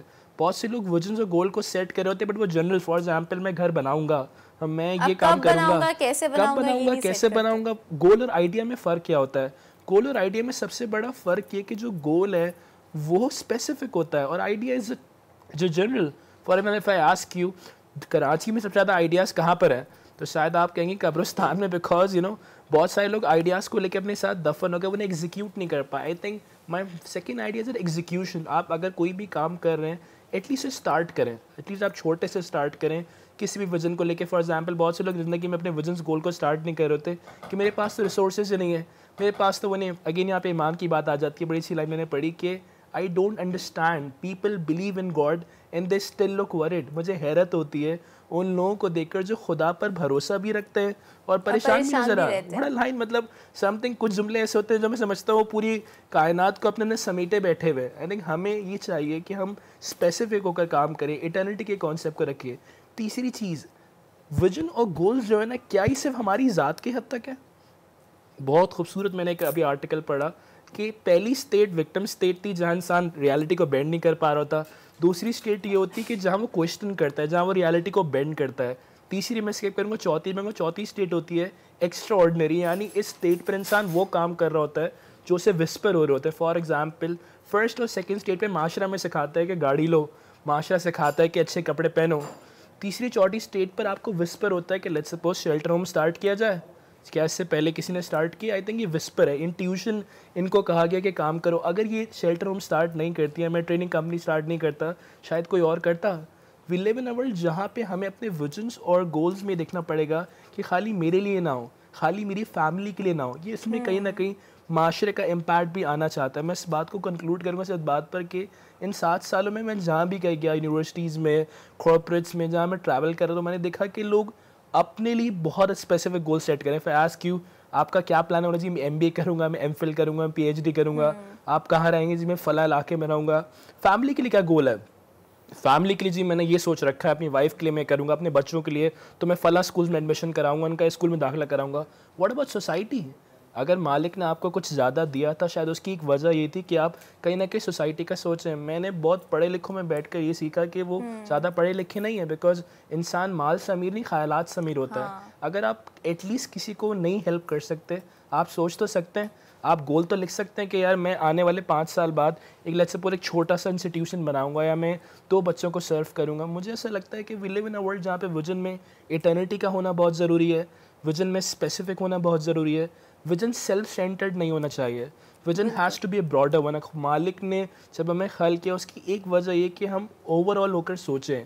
बहुत से लोग अपनी लाइफ में इसीलिए फेल होते हैं। फॉर एग्जांपल अगर स्टीव जॉब्स ने एप्पल बनाया तो खाली अपने लिए नहीं बनाया, उसने माशरे को देख कर बनाया कि इससे लोगों की ज़िंदगी आसान हो गई। कोई 2 लाख ले रहा है लेकिन वो माशरे से दैट्स अ ग्रेट, इस पर डिबेट हो सकती है कि वो 2 लाख ले रहा है, बट बात ये कि उससे फ़ायदे भी बहुत हुए लोगों को, ऐसी बात नहीं है। सही बात दैट्स माय कॉन्सेप्ट। जायज़ कमाने में कोई बुराई नहीं है, आप कमाएं, लेकिन बात है कि जब आप अर्न कर लें फिर आप उसको खर्च कैसे करते हैं। आपने सोसाइटी से कमाया है, फिर आप उसको कहाँ पे डिस्ट्रीब्यूशन आपकी कहाँ होती है। जैसे डिस्ट्रीब्यूशन में सबसे पहले हमारे बच्चे, हमारे माँ बाप ये आते हैं, उसके बाद हमारे रिश्तेदार आते हैं। अगर अल्लाह ने उससे बढ़कर दिए तो अल्लाह कहता है सोसाइटी पे खर्च कर दो। ज़कात का जो कॉन्सेप्ट है, सिर्फ ज़कात ही नहीं, का जो कॉन्सेप्ट है, ज़कात, सदका, खैरात की कोई लिमिट नहीं है। और ये अल्लाह से सौदे हैं, ये हम अल्लाह ताला से सौदा कर रहे होते हैं कि अल्लाह ताला हम आपके कहने पे, हम आपके अहलो अयाल पे, यानी जो इंसान है ये अल्लाह का अहलो अयाल है। अल्लाह ताला मैं आपके अहलो अयाल पे खर्च कर रहा हूँ, आप उसके बदले में मेरे लिए बेहतरी कीजिए। तसव्वुर कीजिए कि कोई मेरे अहलो अयाल पर खर्च करेगा तो मेरे दिल में उसकी कितनी जगह होगी। तो कोई इंसान अल्लाह के बंदों की मदद के लिए खड़ा हो जाएगा तो अल्लाह उसके लिए कितनी आसानियाँ कर देगा। बात यह है कि हम सौदा कर किससे रहे हैं। क्या हम सौदा इंसानों से ही कर रहे हैं और हमारी डीलिंग सिर्फ इंसानों तक रहेगी तो हम तकलीफ में आ सकते हैं। लेकिन जब हम सौदा करते हैं अल्लाह ताला से, जब हम बिजनेस करते हैं अल्लाह ताला से, तो हम जितने पॉजिटिव होंगे उससे कई गुना अल्लाह बढ़ा कर देता है। अल्लाह साल में कई कई महीने और कई कई रातें तो लगाता है सेल की। जैसे रमज़ान एक सेल का सीज़न है। हाँ। कहीं मतलब पाकिस्तान में कराची में सेल हो जाए तो कैसी कैसी वीडियोस जो हैं वो आई थी जब कपड़ों की हुई थी। लेकिन वही सेल जब अल्लाह लगाता है, हर चीज़ की परसेंटेज रिवॉर्ड की बढ़ा देता है, क्या उस वक्त हम उससे फ़ायदा उठाते हैं? वो टाइम होता है फ़ायदा उठाने के लिए। और जो एक बड़ा अभी आपने पैकेज दिखाया था उसमें एक वेस्टर्न वर्ल्ड का वो सब दिखा रहे थे और हम बात कर रहे थे कि एशिया में चीज़ें ज़्यादा हैं। बात ये है कि ये तो सारी चीज़ें हैं ही हमारी, साथ रहना या माँ बाप को साथ रखना, उनकी खिदमत करना। लेकिन वेस्टर्न वर्ल्ड कामयाब हो रही है, वो हमारी चीज़ों को ओन कर रही है। और उन्होंने जो फैमिलीज को तोड़ा या अलग अलग हुए उसके बाद उन्होंने देखा कि सोसाइटी उस तरह काम नहीं कर सकती। और अब उसके कॉन्सिक्वेंसेस कितना वेस्टर्न वर्ल्ड में देखे जा रहे हैं। उनके बच्चे बदतमीज हो गए हैं, बिल्कुल नहीं सुनते हैं हर बात पे, मतलब जो उनकी सोसाइटी में जो चीज़ें नज़र आती हैं। इस्लाम दीन फितरत है, ये फितरत के ऐन मुताबिक है। जो इंसान की फितरत है वो इसमें मौजूद है। और जो बच्चा आता है या जो यहाँ से जाता है उसके पास पैसा वैसा ना आते हुए होता है ना जाते हुए होता है। एक चीज होती है जो है उसका अपनी रिश्ते, जब वो यहाँ से जा रहा होता है, ये जब आता है तब भी उसके रिश्ते किन के पास आ रहे हैं, कौन मोहब्बत से ले रहे हैं। बच्चा मासूम होता है, वो आपके हाथ का लम्स पहचानता है और ये लम्स वो बुजुर्ग भी पहचानता है जो इस दुनिया से जा रहा हो। बिल्कुल बिल्कुल, इसी बात को यहीं से कंटिन्यू करेंगे। बड़ी इंपॉर्टेंट टॉपिक पे हम लोग आकर जो है रुके हैं, यहीं से डिस्कशन को कंटिन्यू करेंगे एक ब्रेक के बाद। देखते रहिए जी उठा पाकिस्तान।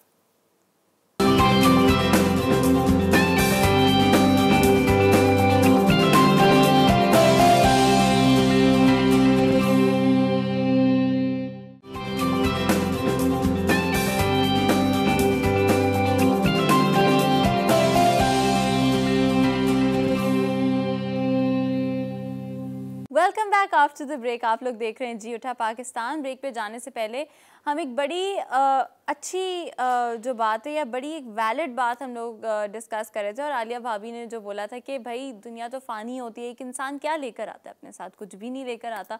और साथ जब वो लेके जा रहा होता है तो थोड़ी बहुत जो उसकी वैल्यूज़ उसके रिश्तेदारों ने उसको दी हुई होती हैं, थोड़ा बहुत वो, थोड़ा बहुत उसके अमाल होते हैं। वहीं से ही डिस्कशन को कंटिन्यू करेंगे आलिया भाभी कि यही वैल्यूज़ हैं जो आपको मेक और ब्रेक करती हैं और ये डिफ़ाइन करती हैं कि आप दुनिया में किस तरह के इंसान बनेंगे। इससे तो समझ ये आता है कि एक माँ के ऊपर बहुत ज़्यादा जिम्मेदारी होती है कि अपने बच्चे को कैसे वो मोल्ड करे जब वो छोटा है।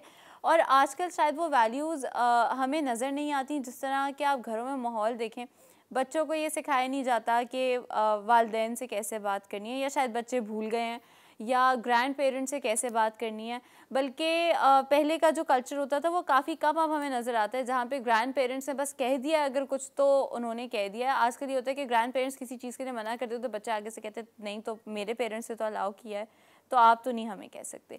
इस कल्चर को कैसे ब्रेक करना है और किस तरह एक माँ ऐसी तरबियत करे बच्चे की कि फिर वो माँ पे ही सिर्फ डिपेंडेंट नहीं हो, उसके लिए चाची भी अम्मी जैसी हों, फुप्पो भी अम्मी जैसी हों, उनसे बात उसी तरह से शेयर करे, उसी तरह से रिस्पेक्ट करे उनकी, ये बहुत ज़रूरी है। किसी भी बच्चे का, किसी भी इंसान का दिल दिमाग एक ही होता है। आप उसके अंदर जो चीज़ फीड कर देंगे ना वही उसमें से निकलती आएगी, आपके अपने लिए भी।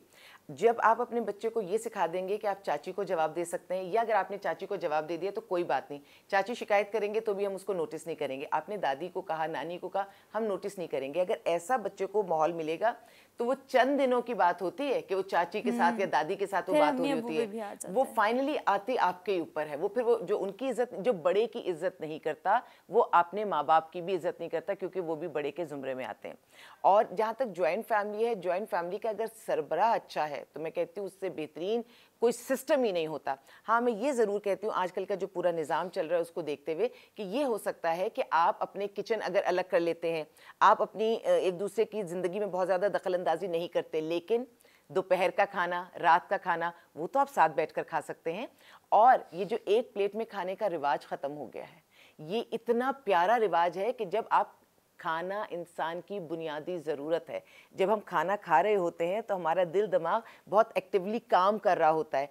जब मैं अपनी प्लेट में मेरे साइड पर आई हुई कोई अच्छी सी बोटी आपकी साइड पर छोड़ दूं या आपके लिए छोड़ दूं, तो उसी वक्त से मेरे दिल में वो जो एक इसार, वो चीज़ें, लोगों को लगता है बहुत बड़े बड़े फार्मूले हैं, ये कोई बड़े बड़े फार्मूले नहीं हैं, ये छोटी छोटी बातों से बहुत बड़ी बड़ी चीज़ें दिल में आ जाती हैं। मैं कोई अच्छी चीज़ आपके लिए छोड़ दूँ जो आप खा लें, इससे जो हमारे अंदर एक देने का जज्बा आता है, फिर आप बहुत बड़ी बड़ी काम देख सकते होंगे।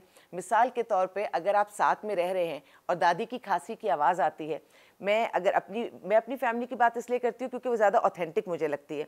मेरे पास 2.5 साल का बच्चा है, मेरे इन लॉज में अपना आराम से खेल रहा होगा, कोई भी टीवी देख रहा होगा, लेकिन अगर दादी की खांसी की आवाज़ आई, वो वैसे तो किसी की बात नहीं सुनता, अपने काम में इन्वॉल्व होता है, उस वक्त वो फ़ौरन दादी को सुनता है, वो फ़ौरन कहते हैं क्या हुआ दादी। इसका मतलब ये कि वो 2-2.5 साल के बच्चे के कंप्यूटर में हर चीज़ फीड हो रही है, तुम पूरी दुनिया घूमो, तुम सब कुछ करो, लेकिन अपने रिश्ते की आवाज़ आएगी तो तुम सब कुछ छोड़कर उसकी तरफ मुतवज्जा हो जाओगे। जब वो आगे जाएगा, इस घर से जाएगा, पढ़ने जाएगा, कमाने जाएगा, पूरी दुनिया में जाएगा, लेकिन जब उसके घर का कोई शख्स उसको आवाज़ देगा वो फ़ौरन पलट कर देखेगा, क्योंकि 2 साल की उम्र से उस बच्चे की ट्रेनिंग हो रही है। बिल्कुल, इसी से ये शो होता है कि एक माँ जैसे अपने बच्चे को ट्रेन करती है या वालिदैन अपने बच्चे को जैसे ट्रेन करते हैं, उसका फ्यूचर डिफाइन कर रहे हो। माँ शुरू से ही, अब जो हम देख रहे हैं, शादी हुई सबसे पहले औरत ये कहती है मेरा अलग घर हो जाए।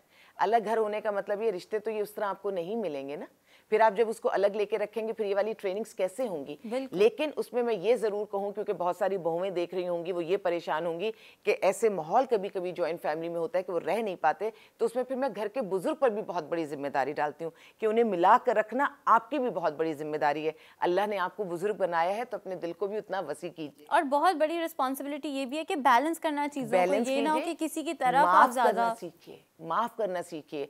अगर कोई बहू किसी दूसरे घर से आपके घर में आई है, एडजस्ट नहीं हो रही, तो सोचिए वो जिस घर से आई है वहाँ से बहुत सारी चीज़ें सीख कर आइए। अगर आपको वो पसंद नहीं भी या वो ठीक नहीं भी तो उसको थोड़ा टाइम दीजिए, किसी को समझाइए प्यार के साथ।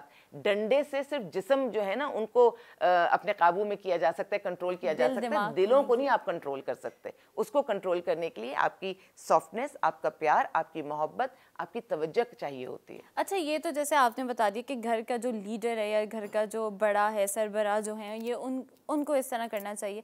लेकिन आजकल हम माशरे में ये भी देख रहे हैं, आजकल मुझे ऐसा लगता है शायद जो पहले कहते थे ना कि एक सास बड़ा जुल्म कर सकती है, आजकल सास से जुल्म नहीं करती, आजकल जुल्म तो बहुएं करती हैं और सासों के साथ भी करती हैं।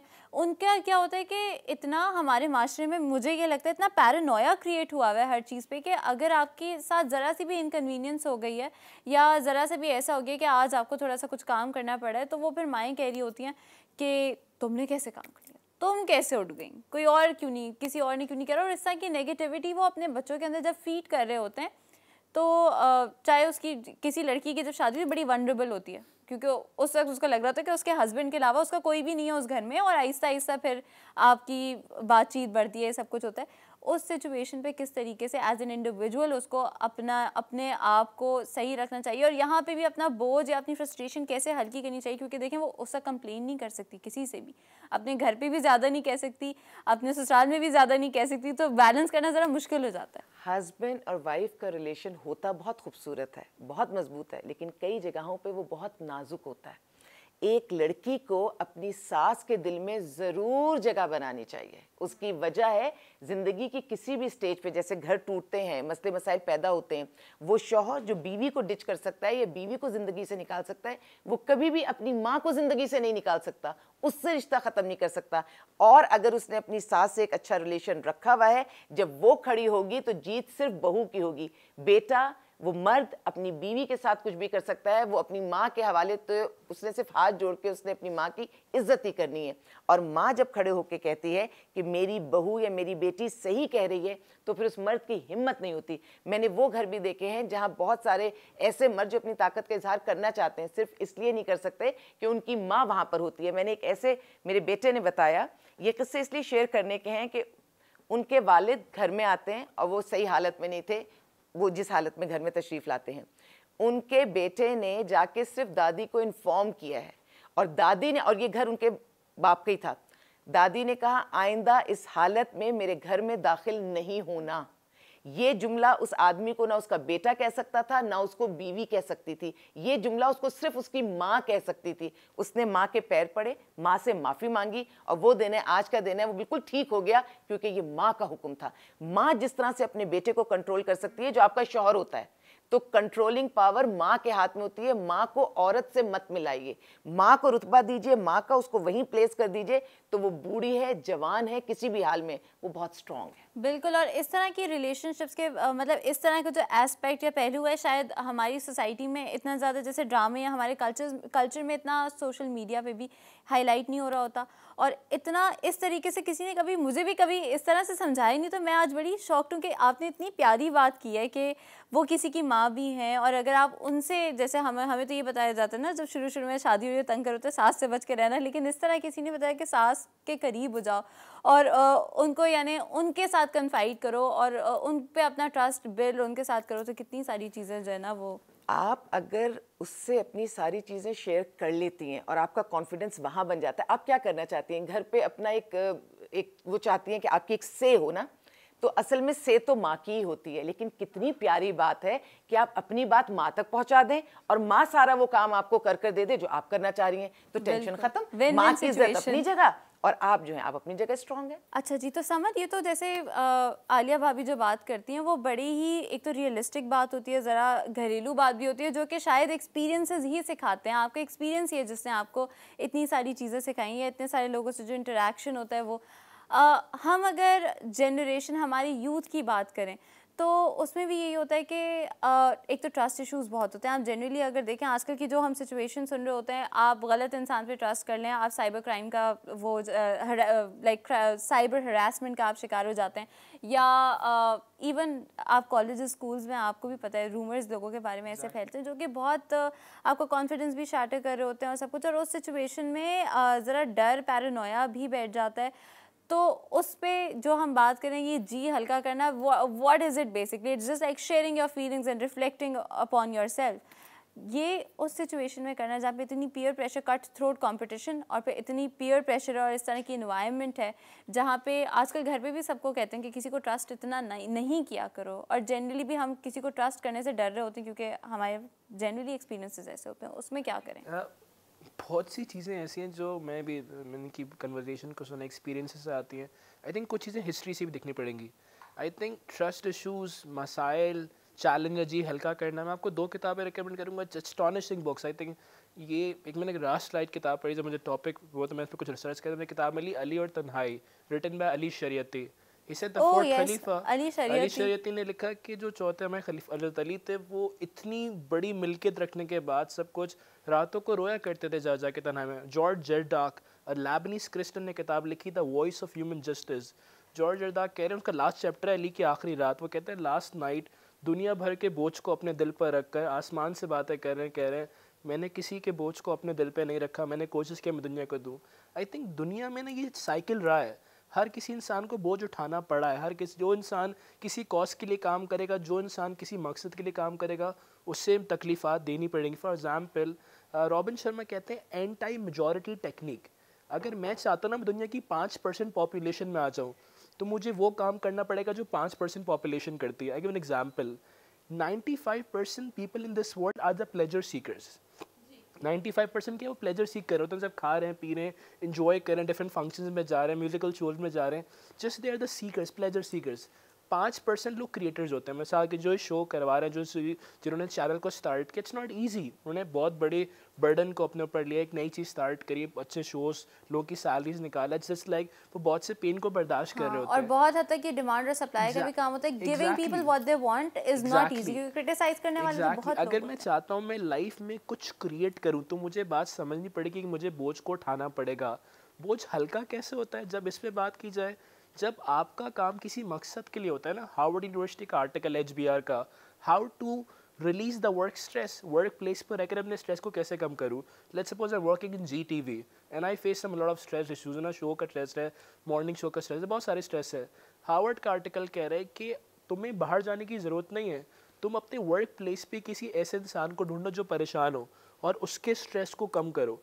जब तुम उसके स्ट्रेस को कम करोगी तो ऑटोमेटिकली तुम्हारा स्ट्रेस वर्क प्लेस पे कम हो जाएगा। फॉर एग्जांपल, अगर मैं एक जॉइंट फैमिली सिस्टम में रहता हूँ या मैं एक न्यूक्लियर फैमिली सिस्टम में रहता हूँ, क्या मेरे बच्चे को स्ट्रेस इशूज़ होंगे? क्या मेरे बीवी को स्ट्रेस इशूज़ होंगे? डेफिनेटली हैं। बाज़ दफ़ा लोग क्या कर रहे होते हैं, बाहर बहुत सी चीज़ों को सर्व कर रहे हैं, माशरे की मदद कर रहे हैं, but change start with your home. I think change start with you. पहले मुझे अपने स्ट्रेस को कम करना है। कैसे? As you said, self reflection. क्या स्ट्रेस मेरे काम का है? आई गिव एग्जाम्पल, मैं मॉर्निंग शो में आ रहा हूँ, मेरी गाड़ी में 50-50 किलो के लेट्स सपोज 6 आदमी बैठा दिए, तो मेरी गाड़ी नहीं चल पाएगी, क्योंकि गाड़ी में 4 लोग ही बैठाने की जगह है। इसी तरह अगर मैं अपने जी पे ज़्यादा वजन रखूँगा, अगर मैं अपने दिल पे बहुत वजन रख कर कोई काम कर रहा हूँ, मैं वो काम तो कर रहा हूँ, बट उस काम में मेरी एनर्जी और मेरा पैशन नहीं आ रहा होगा।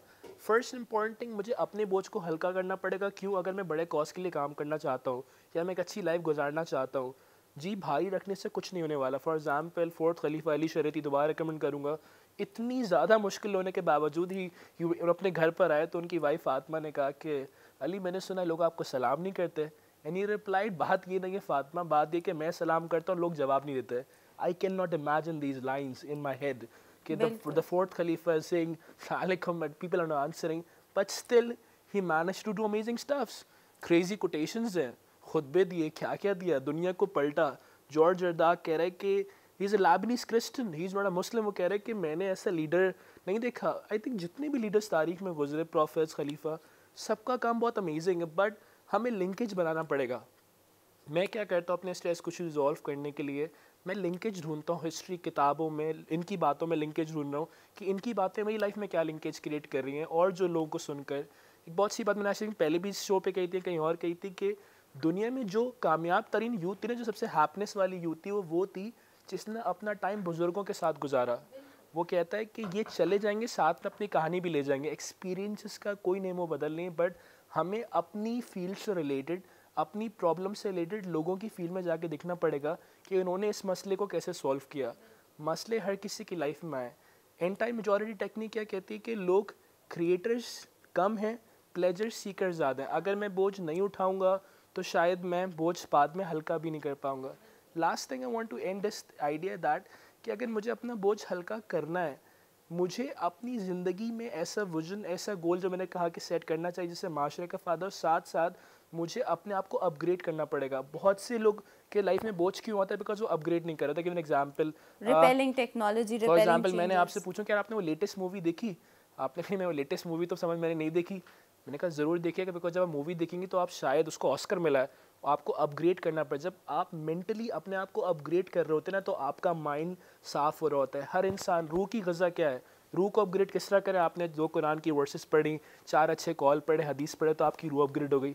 माइंड कैसे अपग्रेड होगा? सवाल है मेरा आपसे, व्यूअर्स है। बिल्कुल ऐसे तो यहीं पे जो ना ज़रा ब्रेक लेते हैं और आप लोगों को भी सोचने का मौका देते हैं, और हम भी थोड़ा सा इस बात पे एलैबोरेट करते हैं, थोड़ा सा पॉइंटर अपॉन करते हैं कि माइंड कैसे अपग्रेड होगा, और ब्रेक के बाद इसी बारे में बात करेंगे। लेते हैं एक छोटा सा ब्रेक, देखते रहें जी उठा पाकिस्तान।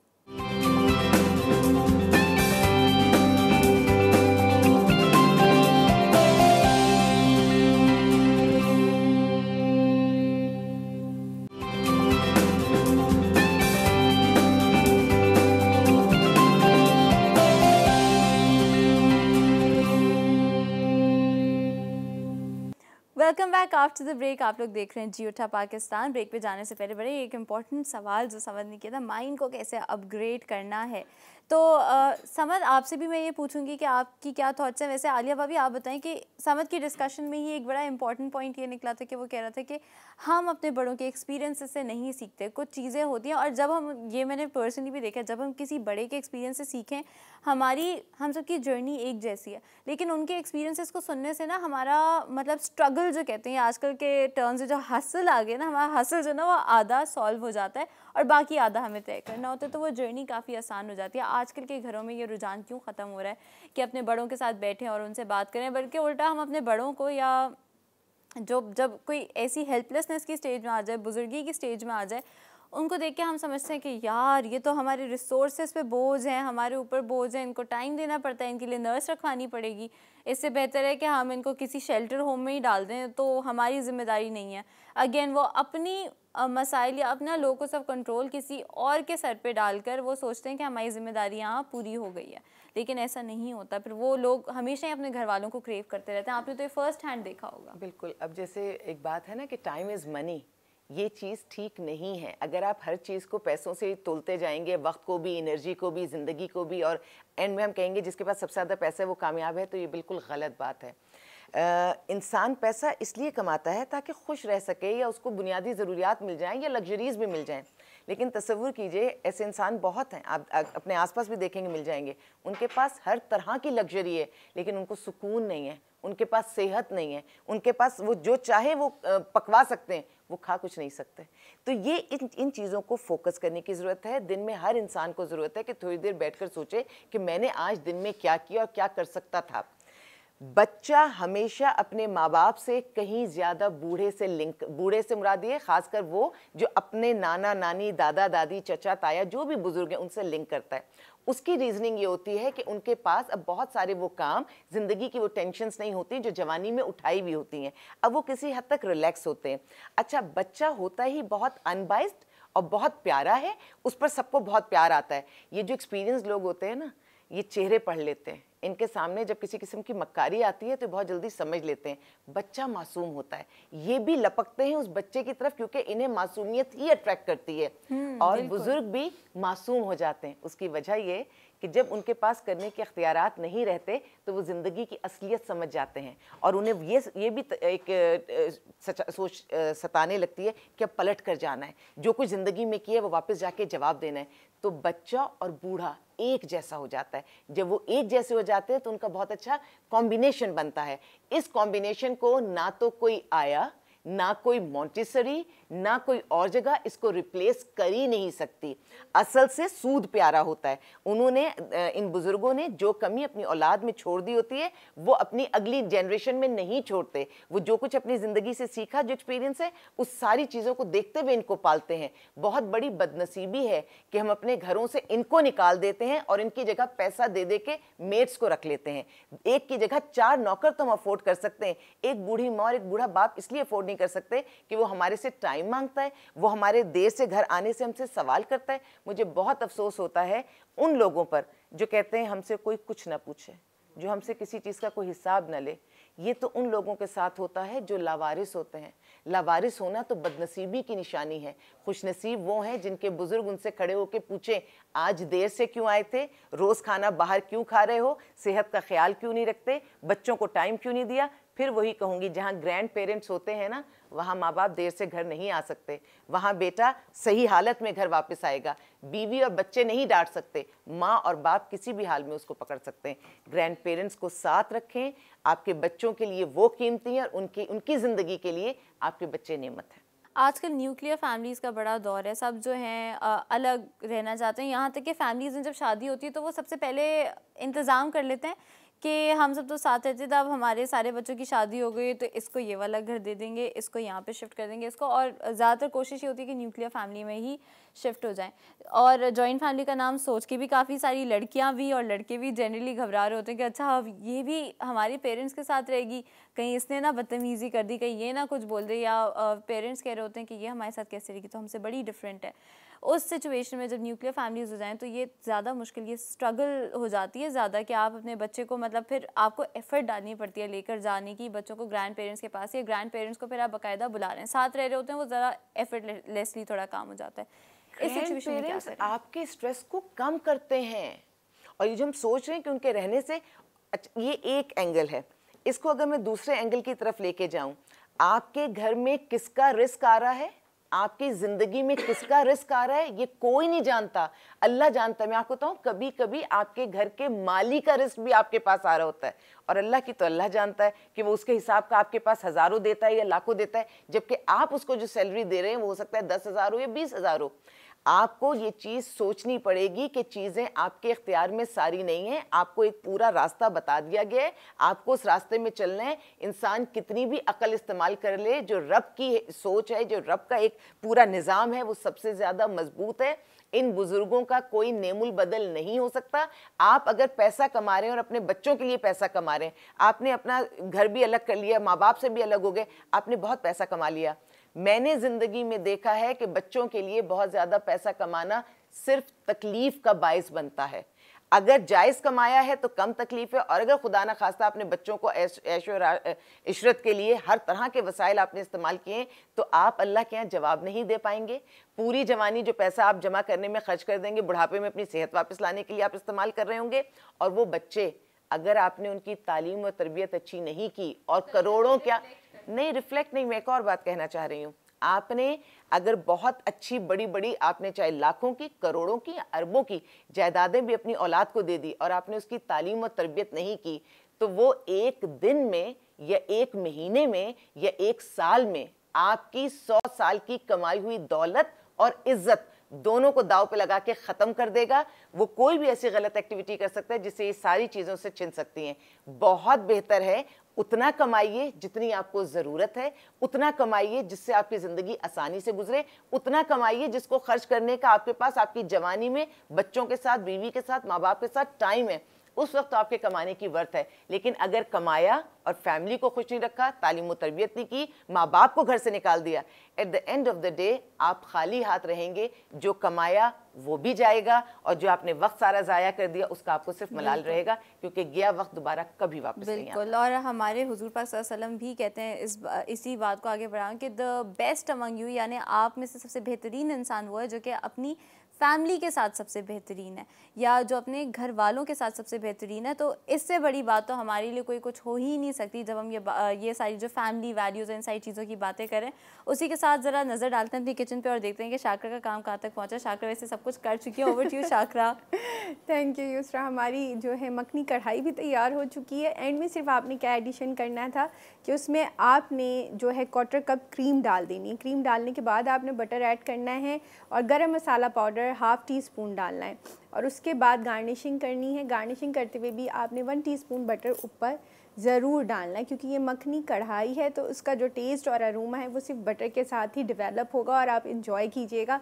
किसके साथ? गार्लिक नान के साथ भी खा सकते हैं, मज़ेदार लगते हैं, और तिल वाले नान के साथ भी खा सकते हैं, और पराठे के साथ भी खा सकते हैं क्योंकि हमारे पास पराठा है इस वजह से। लेकिन वही वाली बात आ जाती है जो जिस टॉपिक पे हमारा प्रोग्राम चल रहा है। जिस तरह समद ने भी कहा था कि हज़रत अली से बीबी फातिमा ने पूछा कि आपको लोग सलाम करते हैं, आप जवाब नहीं देते, लेकिन उन्होंने इस बात का जवाब दिया, मैं सलाम करता हूँ, मुझे लोग जवाब नहीं देते, लेकिन उनके अंदर एक बात थी कि मैंने लोगों को कुछ देना है, मुझे लोगों से कुछ चाहिए नहीं। और जिस तरह से आलिया भाभी ने कहा कि आप कुछ भी कर लें सारा दिन, कुछ भी है, लेकिन एंड जो दोनों का टॉपिक जो मुझे जो डिस्कशन चल रही थी उसका यही एक बात समझ आई है, जो मुझ तक अब तक ये मैसेज पहुंच रहा है, तो यकीनन लोगों तक, कि आप सारा दिन जितना भी कुछ कर रहे हैं ना, उसमें से एक कोई अच्छा काम या एक किसी के साथ अच्छी या किसी की कोई मतलब दिल आज़ारी ना कीजिए, बस उसकी बात ही सुन लीजिए, तो शायद आपका जो है ना, जिसे कहते हैं डिप्रेशन, वो कम हो जाएगा। और किसी से बात करने से और किसी स्ट्रेस जो है वो कम हो जाएगा, और आपको ज़हनी सुकून जिसे कहते हैं कि वो ज़रूर मिल सकता है। बिल्कुल बिल्कुल।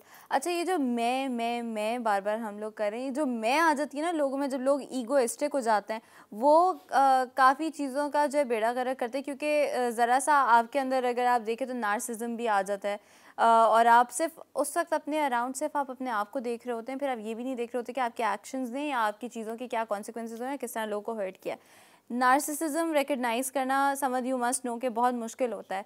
और जो सेल्फ ऑब्सेस्ड लोग होते हैं वो एक तो अच्छे तरीके से सेल्फ ऑब्सेस्ड होना चाहिए, अपना ख्याल रखना चाहिए, ये सारी चीज़ें करनी चाहिए, लेकिन जो ये नेगेटिविटी की तरफ जब ऑब्सेशन आपका जा रहा हो उसको रोकना बहुत मुश्किल है। और आजकल की ईगोइस्टिक एनवायरनमेंट में जहाँ पे लोगों को ये सिखा रहे होते हैं कि जो भी करो अपने लिए करो, अपने लिए करो, ये प्रैक्टिस करना बड़ा मुश्किल है। इस पूरे क्लटर में ये जो आपका मेंटल क्लटर ही हो रहा है एक तरीके से, जिसमें आप ये स्ट्रगल में घूम रहे हैं, इसमें से कैसे निकल सकते हैं? I think let's start with very basic. I think बात करें थे जॉइंट फैमिली, न्यूक्लियर फैमिली, इसमें एक ऐसी गलती जो कि बहुत सारी फैमिलीज़ ने करी, जो कि रिसर्च में भी और वैसे ही हम इसको रिकग्नाइज़ कर सकते हैं। एक बहुत अच्छी बड़ी कोटेशन पढ़ी, हदीस पढ़ी कि अपनी खुशी ने किसी दूसरे के सामने मत ज़ाहिर करो। अगर तुम अपनी खुशी दूसरे के सामने ज़ाहिर करोगे तो शायद वो तुम्हारी खुशी सुनकर गमज़दा हो जाए। फॉर एग्ज़ाम्पल बहुत सारी ऐसी बातें होती हैं जो हमें हर जगह शेयर करने के लिए नहीं होती। फॉर एग्ज़ाम्पल बहुत से लोग बहुत सी ऐसी कन्वर्सेशन दूसरों के सामने कर रहे थे। फॉर एग्जाम्पल किसी के वालिद साहब नहीं है और उनके सामने बता रहे कि मेरे वालिद साहब ने तो मुझे आज नई घड़ी दी और नया डिस्कशन दी। जो एम्पैथी पे फैक्टर हमने पहले भी एक दफ़ा बात की थी कि empathy is one of the future skills. आजकल की यूथ में, आजकल के in fact not in youth, I see a lot of people with senior people, उनके अंदर एम्पैथी ख़त्म हो रही है। इसकी वजह क्या है कि जो वैल्यूज़ हैं, शायद न्यूक्लियर फैमिली, जॉइंट फैमिली में एक आर्टिकल पढ़ रहा था आज, तो मैंने पढ़ा कि न्यूक्लियर फैमिली का सबसे बड़ा डिसएडवांटेज ये होता है कि लोग अपने लिए बहुत सोच रहे होते हैं, सेल्फ ऑब्सेस्ड हो जाते हैं, कहते हैं मुझे अच्छा घर बनाना है, मुझे और ग्रो करना है, मेरी बीवी बच्चे, एग्जैक्टली मैं मेरे वालिद साहब, मेरी वालदा, मेरी खाला, मेरी पप्पो, ये चीज़ एग्जिस्ट नहीं कर रही होती, जबकि हमारे कल्चर में, हमारे मज़हब में, हमारी सराउंडिंग्स में बहुत इंपॉर्टेंट रोल प्ले करते हैं। अगर हम चाहते हैं हमारे बच्चे एक्स्ट्रावर्ड हो, लेट्स सपोज अगर मेरा बच्चा न्यूक्लियर फैमिली में रहता है, क्या मेरा बच्चा इंट्रोवर्ड होगा, एक्स्ट्रावर्ड होगा? इंट्रोवर्ड होगा, क्योंकि वो खिलौनों और टीवी से बाहर निकल नहीं पाया। लेकिन अगर मेरा बच्चा एक जॉइंट फैमिली सिस्टम में रहता है, उसको चैलेंजेस फेस होंगे, लोग बहुत सी बातें कर रहे होते हैं, इशूज़ आ रहे होते हैं हर जगह। जहाँ मैंने पहले बात की कि चैलेंजेस हर जगह है, दुनिया में कोई ऐसी जगह नहीं जहाँ चैलेंजेस ना हो, लेकिन आप किस तरह रिस्पॉन्ड कर रहे हैं, आप ये देखिए उसके एडवांटेजेस क्या है। सबसे बड़ा एडवांटेज जॉइंट फैमिली का ये कि फीमेल बर्नआउट कम होता है। न्यूक्लियर फैमिली में एक आर्टिकल कहता है कि न्यूक्लियर फैमिली सिस्टम इसलिए फ्लॉप हुआ बिकॉज फीमेल बर्नआउट। एक और फीमेल बर्नआउट भी अगर आप थोड़ा सा एक्सप्लेन करें, क्योंकि obviously because I have a social sciences background, मुझे यहाँ पे समझ आ रहा है, लेकिन हमारे देखने वालों को ये टर्म समझ नहीं आ रही होगी कि बर्नआउट या जो शेयरिंग द लोड आजकल हम कहते हैं वो होता क्या है। पुराने ज़माने की ख़वातीन में डिप्रेशन, स्ट्रेस, और पुराने ज़माने में आज भी बहुत सी ख़वातीन में स्ट्रेस इसलिए कम पाया जाता है बिकॉज एक ऐसी फैमिली सिस्टम में रह रहे होते हैं जहाँ पे उनकी सास, उनके शोहर, उनके दादा, उनके ससुर, बहुत सारे लोग चीज़ों को कंट्रोल कर रहे होते हैं। अगर वो काम करने जा रही हैं तो उनका बच्चा किसके पास रहे। बहुत सी ख़वातीन को स्ट्रेस होता है कि अगर मैं जॉब करने जा रही हूँ, मेरा बच्चा घर में क्या कर रहा होगा, पता नहीं कौन से टीवी, कौन से साइट्स, कौन से चैनल्स को देख रहा होगा। न्यूक्लियर फैमिली में फ़ीमेल बर्नआउट इसलिए ज़्यादा है कि एक औरत काम भी कर रही है, बेबी सिटिंग भी कर रही है, खाना भी बना रही है, बहुत सारे काम कर रही है, वो अपने बच्चे को उस तरह से शायद वो वैल्यू सिस्टम नहीं ट्रांसमिट कर पा रही थी जो उसको ट्रांसमिट हुआ। यहाँ जॉइंट फैमिली सिस्टम में फेवरेबल आपको सिचुएशन मिलती है कि आपके फाइनेंस, आप सोशली बहुत सी चीज़ों के साथ आपका बच्चा उसी पाथ पर होता है। कि एग्जाम्पल, मैं अगर बाहर काम कर रहा हूँ, मेरे पास दो ऑप्शन है कि बच्चे को बंद कमरे में अकेला छोड़ दूँ या मैं बच्चे को उस माहौल में छोड़ूं जो कि इनको मैं जानता हूँ, एटलीस्ट जो कि मेरे भाई है, मेरे बहन है, ससुर है। एक बच्ची कोटेशन है कि खाली दिमाग शैतान का घर होता है। इसी तरह जो खाली घर होता है ना, जहाँ पे अगर खाली बच्चे रह रहे तो वो दो तरह जाएंगे, या तो वो एक पॉजिटिव पाथ में चले जाएंगे, कोई बहुत अच्छे चैनल्स देख रहे होंगे, बहुत अच्छी वीडियोज़ को सर्च कर रहे होंगे, या वो एक ऐसी जगह चले जाएंगे जहाँ उन्हें नहीं जाना चाहिए। According to human science and research के अगर इंसान बहुत ज़्यादा फ्री होता है ना तो उसके मेंटल में नेगेटिव ट्रिगर ज़्यादा हिट करते हैं, उसका दिल चाहता है वो एंटरटेनमेंट ज़्यादा करे। फॉर एग्जांपल, हमें एजुकेशन के लिए लोगों को धक्का देकर ले जाना पड़ता है कॉन्फ्रेंसेस में, प्रोग्राम्स में, but when it comes to entertainment हमें खाली बैनर भी लगा दे कि यहाँ पे ये कवाली होने वाली तो शायद 10,000 लोग पहुँच जाएंगे, लेकिन हम यहाँ लगा दें यहाँ पे कोई एजुकेशन लेक्चर हो रहा है और फिर हम बताएंगे कि औरत के क्या हकूक़ है, तो शायद 100 ख़वातीन होंगी। बल्कि वहाँ पे उल्टा ये होगा कि एक बैकलैश आएगा कि औरत के हुकूक के बारे में बात कर रही है, ज़रूरी कोई गलत बात होनी है, ये हमारा कल्चर ही नहीं है, वेस्टर्नाइजेशन के बारे में बात होनी है। यहाँ पे हम भूल जाते हैं कि हमारा मज़हब तो वो मज़हब था जिसने औरतों को एक दर्जा सोसाइटी में दिया था। यहीं से डिस्कशन को कंटिन्यू करेंगे, उससे पहले हमें लेना एक छोटा सा ब्रेक के बाद हमें ज्वाइन कीजिएगा। देखते रहें जी उठा पाकिस्तान।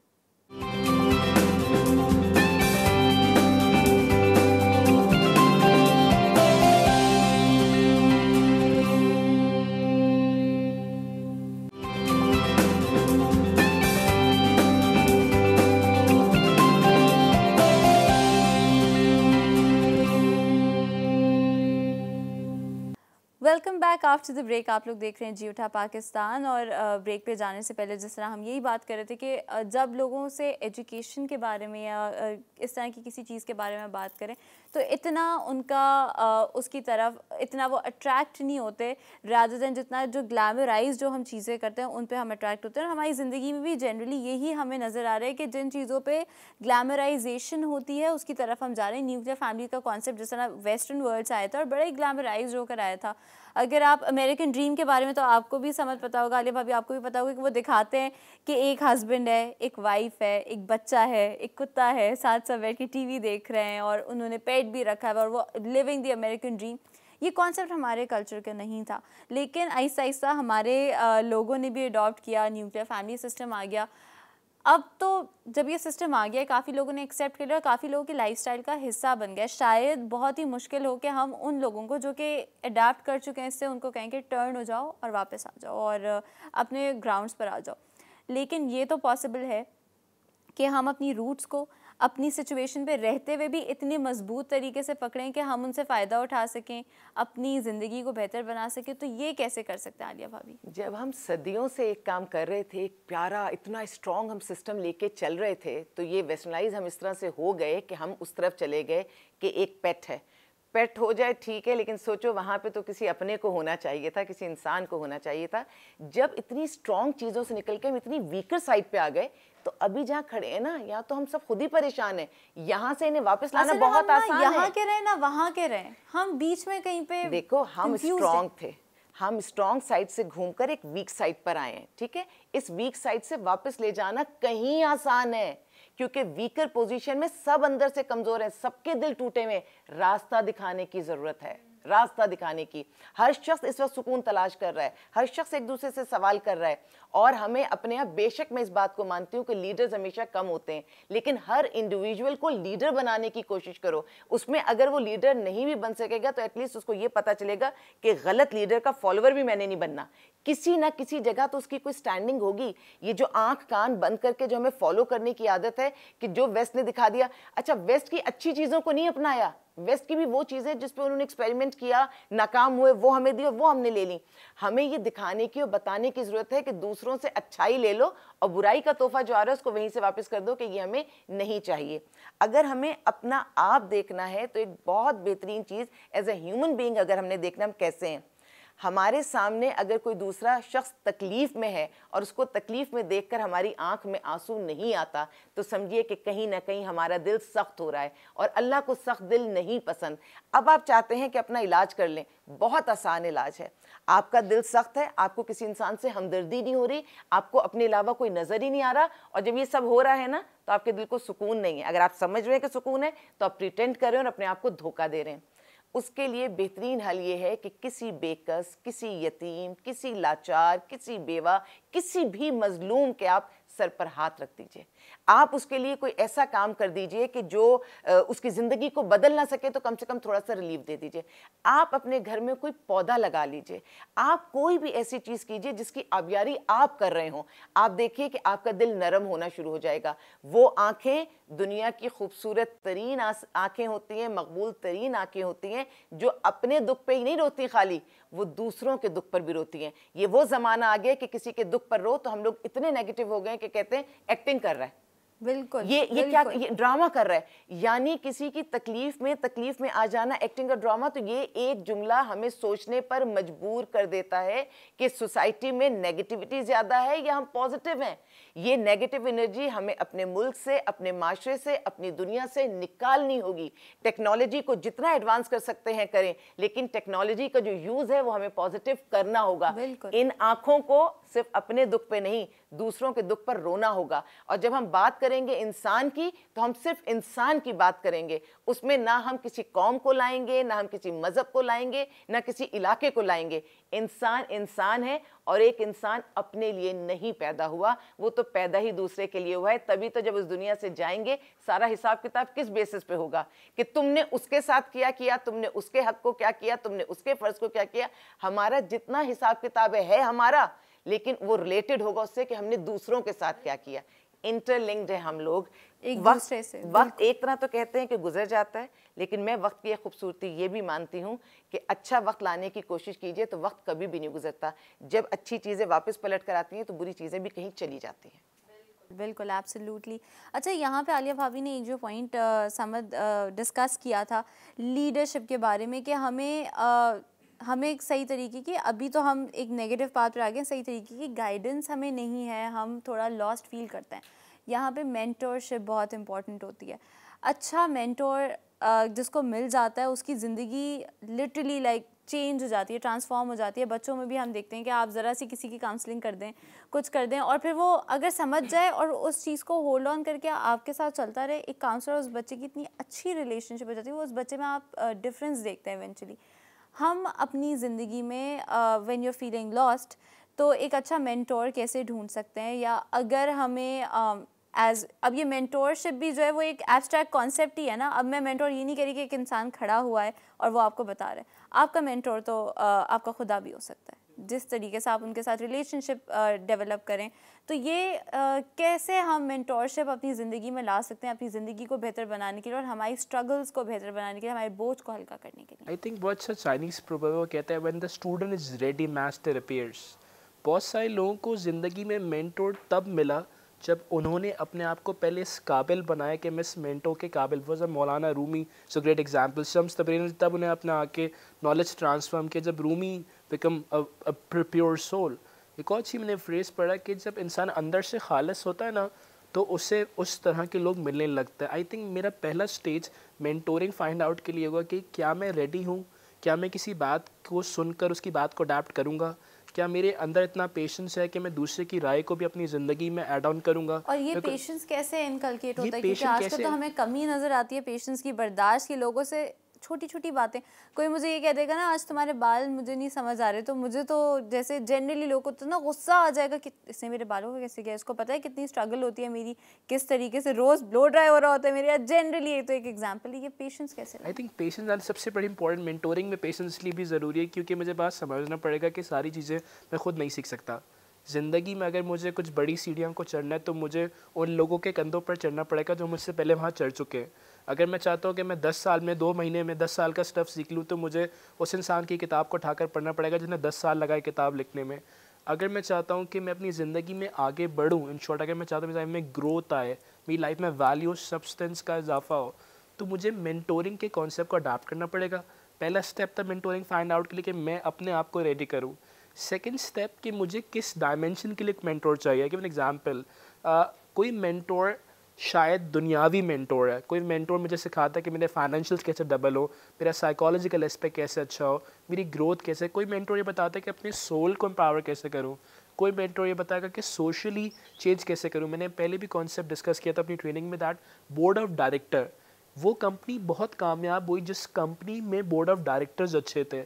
वो इंसान ज़िंदगी में बहुत कामयाब होता है जिसकी लाइफ में बोर्ड ऑफ डायरेक्टर्स हो। आई थिंक मैं मेंटोरिंग के कॉन्सेप्ट में ये कभी भी रिकमेंड नहीं करता कि आप एक मेंटर बना और वो जो कहे वो ही चलते हैं, बिकॉज शायद वो दुनिया बहुत अच्छी सिखा दे, शायद दीन ना सिखा सके, शायद balance, you know we live in a world जहाँ मिलेनियल्स को बैलेंस करना पड़ेगा। मिलेनियल्स यानी आज की जनरेशन, वो कुछ लोग मैंने देखा कि वो दीन को इतना पढ़ रहे होते हैं, इतना पढ़ रहे होते हैं कि फॉर एग्जाम्पल जो मैं अली तन्हाई किताब रिकमेंड कर रहा था उसमें अली शरीयती कहते हैं कि सबसे बड़ा हज़रत अली के दिल पे बोझ यही था कि बोझ ये नहीं कि जंगें हो रही हैं, बोझ ये नहीं कि बोझ ये कि उनकी बातों को लोग समझ नहीं रहे, उनकी बातों को वो कह रहे हैं कि बैलेंस लाओ लाइफ में। लोग कह रहे हैं नहीं हम तो ये काम करेंगे। तो अगेन मेंटोरिंग का कॉन्सेप्ट इसलिए भी ज़रूरी कि आप बैलेंसिंग लाएं, और again do not rely on a specific mentoring कि खाली यही बंदा मेरी लाइफ बदल सकता है। आप मल्टीपल जगहों से लें, आप डिफरेंट चैनल्स को ट्राई करें। आज के इस गूगल के दौर में अगर मैं पॉडकास्ट की बात करूँ, अगर मैं सिर्फ गूगल करता हूँ किसी टॉप एक्सपर्ट को, उसके पॉडकास्ट अवेलेबल है। अगर मैं लिबर्टी जाता हूँ तो वहाँ पे सेल्फ हेल्प का शेल्फ अवेलेबल है। कोई बहुत बड़ा मेंटोर है दुनिया का जिसकी फ़ीस लाखों रुपए है, मैं उसको अफोर्ड नहीं कर सकता, बट उसकी किताब मैं पढ़ सकता हूँ, उसके पॉडकास्ट में अवेल कर सकता हूँ। Exactly, TED talks are available. TEDx is another platform according to Google that हर 8 सेकंड बाद 10,000 घंटे का नया कंटेंट अपलोड हो रहा है। There multiple platforms, but the problem is that कि क्या मैं अपने आप को एजुकेट करना चाहता हूँ, क्या मैं रेडी हूँ। बहुत से लोग अपनी पढ़ाई को, अपनी एजुकेशन को रोक देते हैं। वो कहते हैं जी जितना मेरे मेंटोर्स ने मुझे सिखा दिया वो बहुत है, बट हमें बात समझनी पड़ेगी हर 2 साल बाद लर्निंग ऑब्सोलीट हो रही है। हर 2 साल बाद हमें फ्रेश लोग चाहिए, हमें नए लोग चाहिए। मैं इस शो पर 10 साल तक बैठकर एक कन्वर्सेशन नहीं कर सकता, यहाँ पे रोज़ एक नया गेस्ट आता है। क्यों? Because the world needs change. We live in a world जहाँ मुझे चेंज चाहिए। अगर मुझे चेंज चाहिए तो मुझे मेंटोरिंग लानी पड़ेगी। ढूंढना कैसे है? I think that's a really great question. But ढूंढने के लिए we have internet, we have live experiences. For example, मैं किसी कॉन्सर्ट में जा रहा हूँ तो मुझे वहाँ क्या कोई बहुत बड़ा एजुकेशनिस्ट मिलेगा? I don't think so. वहाँ मुझे एंटरटेनमेंट वाला इंसान मिलेगा। लेकिन वो एंटरटेनमेंट वाला इंसान तो आपको कुछ ज़िंदगी के बारे में या एजुकेशन के हवाले से कुछ सिखा सकता है। सिखा सकता है, only if you have the eye to look at it. सिखा सकता है, बट इट्स जस्ट लाइक यार नोकिया में एंड्रॉयड आ गया, बट वो वाला एंड्रॉयड जो सैमसंग ने लॉन्च किया है, आई थिंक मैंने अगर आपकी हमारी लैंग्वेज में समझाया जाए, आई थिंक हर इंसान का एक एसेंस होता है। मेरा एक एसेंस है। अगर मुझसे अरे भाई पूछे कि आप न्यूक्लियर जॉइंट के बारे में बता, तो मेरे को, मैं खुद न्यूक्लियर जॉइंट में इतना रहा नहीं हूँ तो मैं इतने ज़्यादा कमेंट्स नहीं करूँगा। बट मैं 7 साल यूथ में रहा हूँ, मैंने 7 साल यूथ को ट्रेनिंग करने में गुजारा और हर दिन मेरा ट्रेनिंग्स में गुजर रहा होता है। तो if you ask me about my essence, I can guide you through experience and through references and through my learning models as well. Coming back, हमें चाहिए कि हम हर उस इंसान के एसेंस से उसको ले। आई गिव एन एग्जाम्पल, एक बहुत फेमस होस्ट है, मैं उनका नाम नहीं लूँगा, मैंने उनको अभी कॉन्फ्रेंस में बुलाया तो हमने कहा 15 मिनट की टॉक दे दे, तो उन्होंने कहा मैं टॉक नहीं देता, मैं सिर्फ पैनल मॉडरेट करूँगा। मुझे इतना पसंद आया उनका ये अंदाज़। उन्होंने कहा समझ, मैं स्पीकर नहीं हूँ, मैं एक अच्छा मॉडरेटर हूँ, तो मैं सिर्फ मॉडरेट करूँगा। We live in a world जहाँ पर बहुत सारे लोगों ने बहुत अच्छी बातें करना शुरू कर दी, बट क्या वो इन बातों का बैकग्राउंड रखते हैं? क्या उनके पास वो एसेंस है? Mentoring is a great concept. मेरे वालिद साहब कहा करते थे, समझ जब तुम किसी शो पे या किसी ट्रेनिंग पे कहीं जा रहे हो तो ये बात याद रखना कि तुम्हारा एक जुमला ना किसी की ज़िंदगी में पूरा एक पिलर खड़ा कर रहा होगा, या वो सही पिलर है या वो गलत पिलर है। तो you need to be very conscious about finding people and listening to people while reading people. It's not that कि आपने किसी को भी जाके कहीं से भी पिक कर लिया। माई लास्ट फिल्टर लगाना यानी एग्जैक्टली फिल्टर लगा। I will and on this thing कि ज़िंदगी में बहुत ज़रूरी है कि हम अपने सीनियर से सीखें, बट जिसका जो एक्सपर्टाइज एरिया हो उससे वो expertise. For example, if you are a psychologist, तो आप, मेरा फ़र्ज़ बनता है कि मेरे पास कोई साइकोलॉजिकल पेशेंट आ रहा है, कोई काउंसलिंग आ रही है, रादर मैं काउंसलर करूं बिकॉज मैं एक ट्रेनर हुई, कोच हूँ, मुझे आपको रिकमेंड करना चाहिए कि आप करें, because you will exactly have a proper framework. आपने 4 साल पढ़ा है। So that's my message to the youth and to all the people कि कोशिश करें कि अपनी लाइफ में स्पेसिफिक मेंटोर्स को ढूंढें। The internet is available, the life events are happening, people are now more accessible. आप उन्हें मैसेज करके उनसे अपॉइंटमेंट ले सकते हैं, आप उन्हें ईमेल्स कर सकते हैं, आप लाइव जगहों पर जा सकते हैं। मुश्किल है, कोई भी चीज़ आसानी से नहीं मिलती है, but I think it can be done. I think mentoring के कॉन्सेप्ट आज की दुनिया में बहुत इसलिए इम्पोर्टेंट है कि बहुत सारे लोग ये समझते हैं कि उन्हें सब आता है, वो सारे काम खुद कर सकते हैं, वो बहुत कुछ कर सकते हैं, बट दुनिया में जो सबसे बड़ा इंसान है ना इस वक्त, उसका भी कोई मेंटोर है। अगर दुनिया में कोई इंसान कहीं पहुंच रहा है जस्ट बिकॉज उसने भी काम कहीं से सीखा है। 2 तरह होता है ज़िंदगी को सीखने के, या तो आपको गुजरता हुआ वक्त सिखाएगा, या आपसे पहले जो लोग गुजरे उन्होंने जो गलतियां करी आप उनसे सीखे। आई थिंक सोक्रेटिस इस कोट पे एंड करूँगा कि सुकरात कहता है कि अगर तुमसे किताबें नहीं पढ़ी जाती हैं, अगर तुमसे सीखा नहीं जाता तो मसला नहीं है, तुम एटलीस्ट उन लोगों की महफिल में जाके बैठ जाओ जिन्होंने अपने बाल सफ़ेद कर अपनी ज़िंदगी गुजारी है।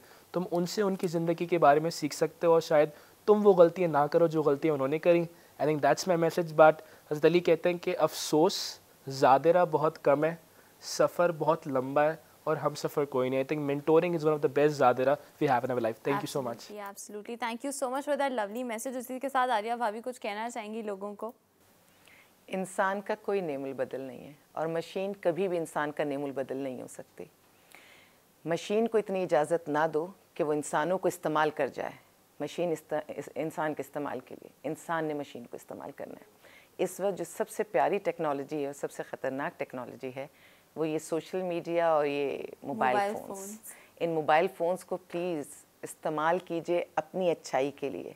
इन मोबाइल फ़ोन्स को इजाज़त ना दें कि हमारी पूरी इंसानियत को इस्तेमाल कर जाएं। बिल्कुल, एब्सोल्युटली। उसी के साथ हमारे शो का टाइम आज ख़त्म हो गया। बिल्कुल ही पता नहीं चला कि किस तरीके से ये टाइम गुजरा, क्योंकि ज़ाहिर है इतनी ज़्यादा हम लोग जो बातें कर रहे थे, इतनी ज़्यादा मीनिंगफुल बातें हो रही थी और डिस्कशन ही ऐसी चल रही थी कि मुझे भी बहुत कुछ सीखने को मिला। लाइक समाज सेट के मेंटोरशिप आपको कहीं से भी मिल सकती है, आपको गाइडेंस कहीं से भी मिल सकती है।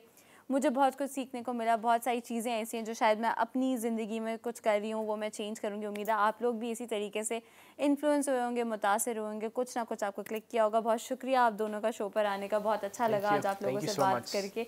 उसी के साथ आप लोगों से भी लेनी है इजाज़त। कल एक नए शो के साथ, नए टॉपिक के साथ आपके सामने हाजिर होंगे। टिल देन टेक केयर, अल्लाह हाफिज़।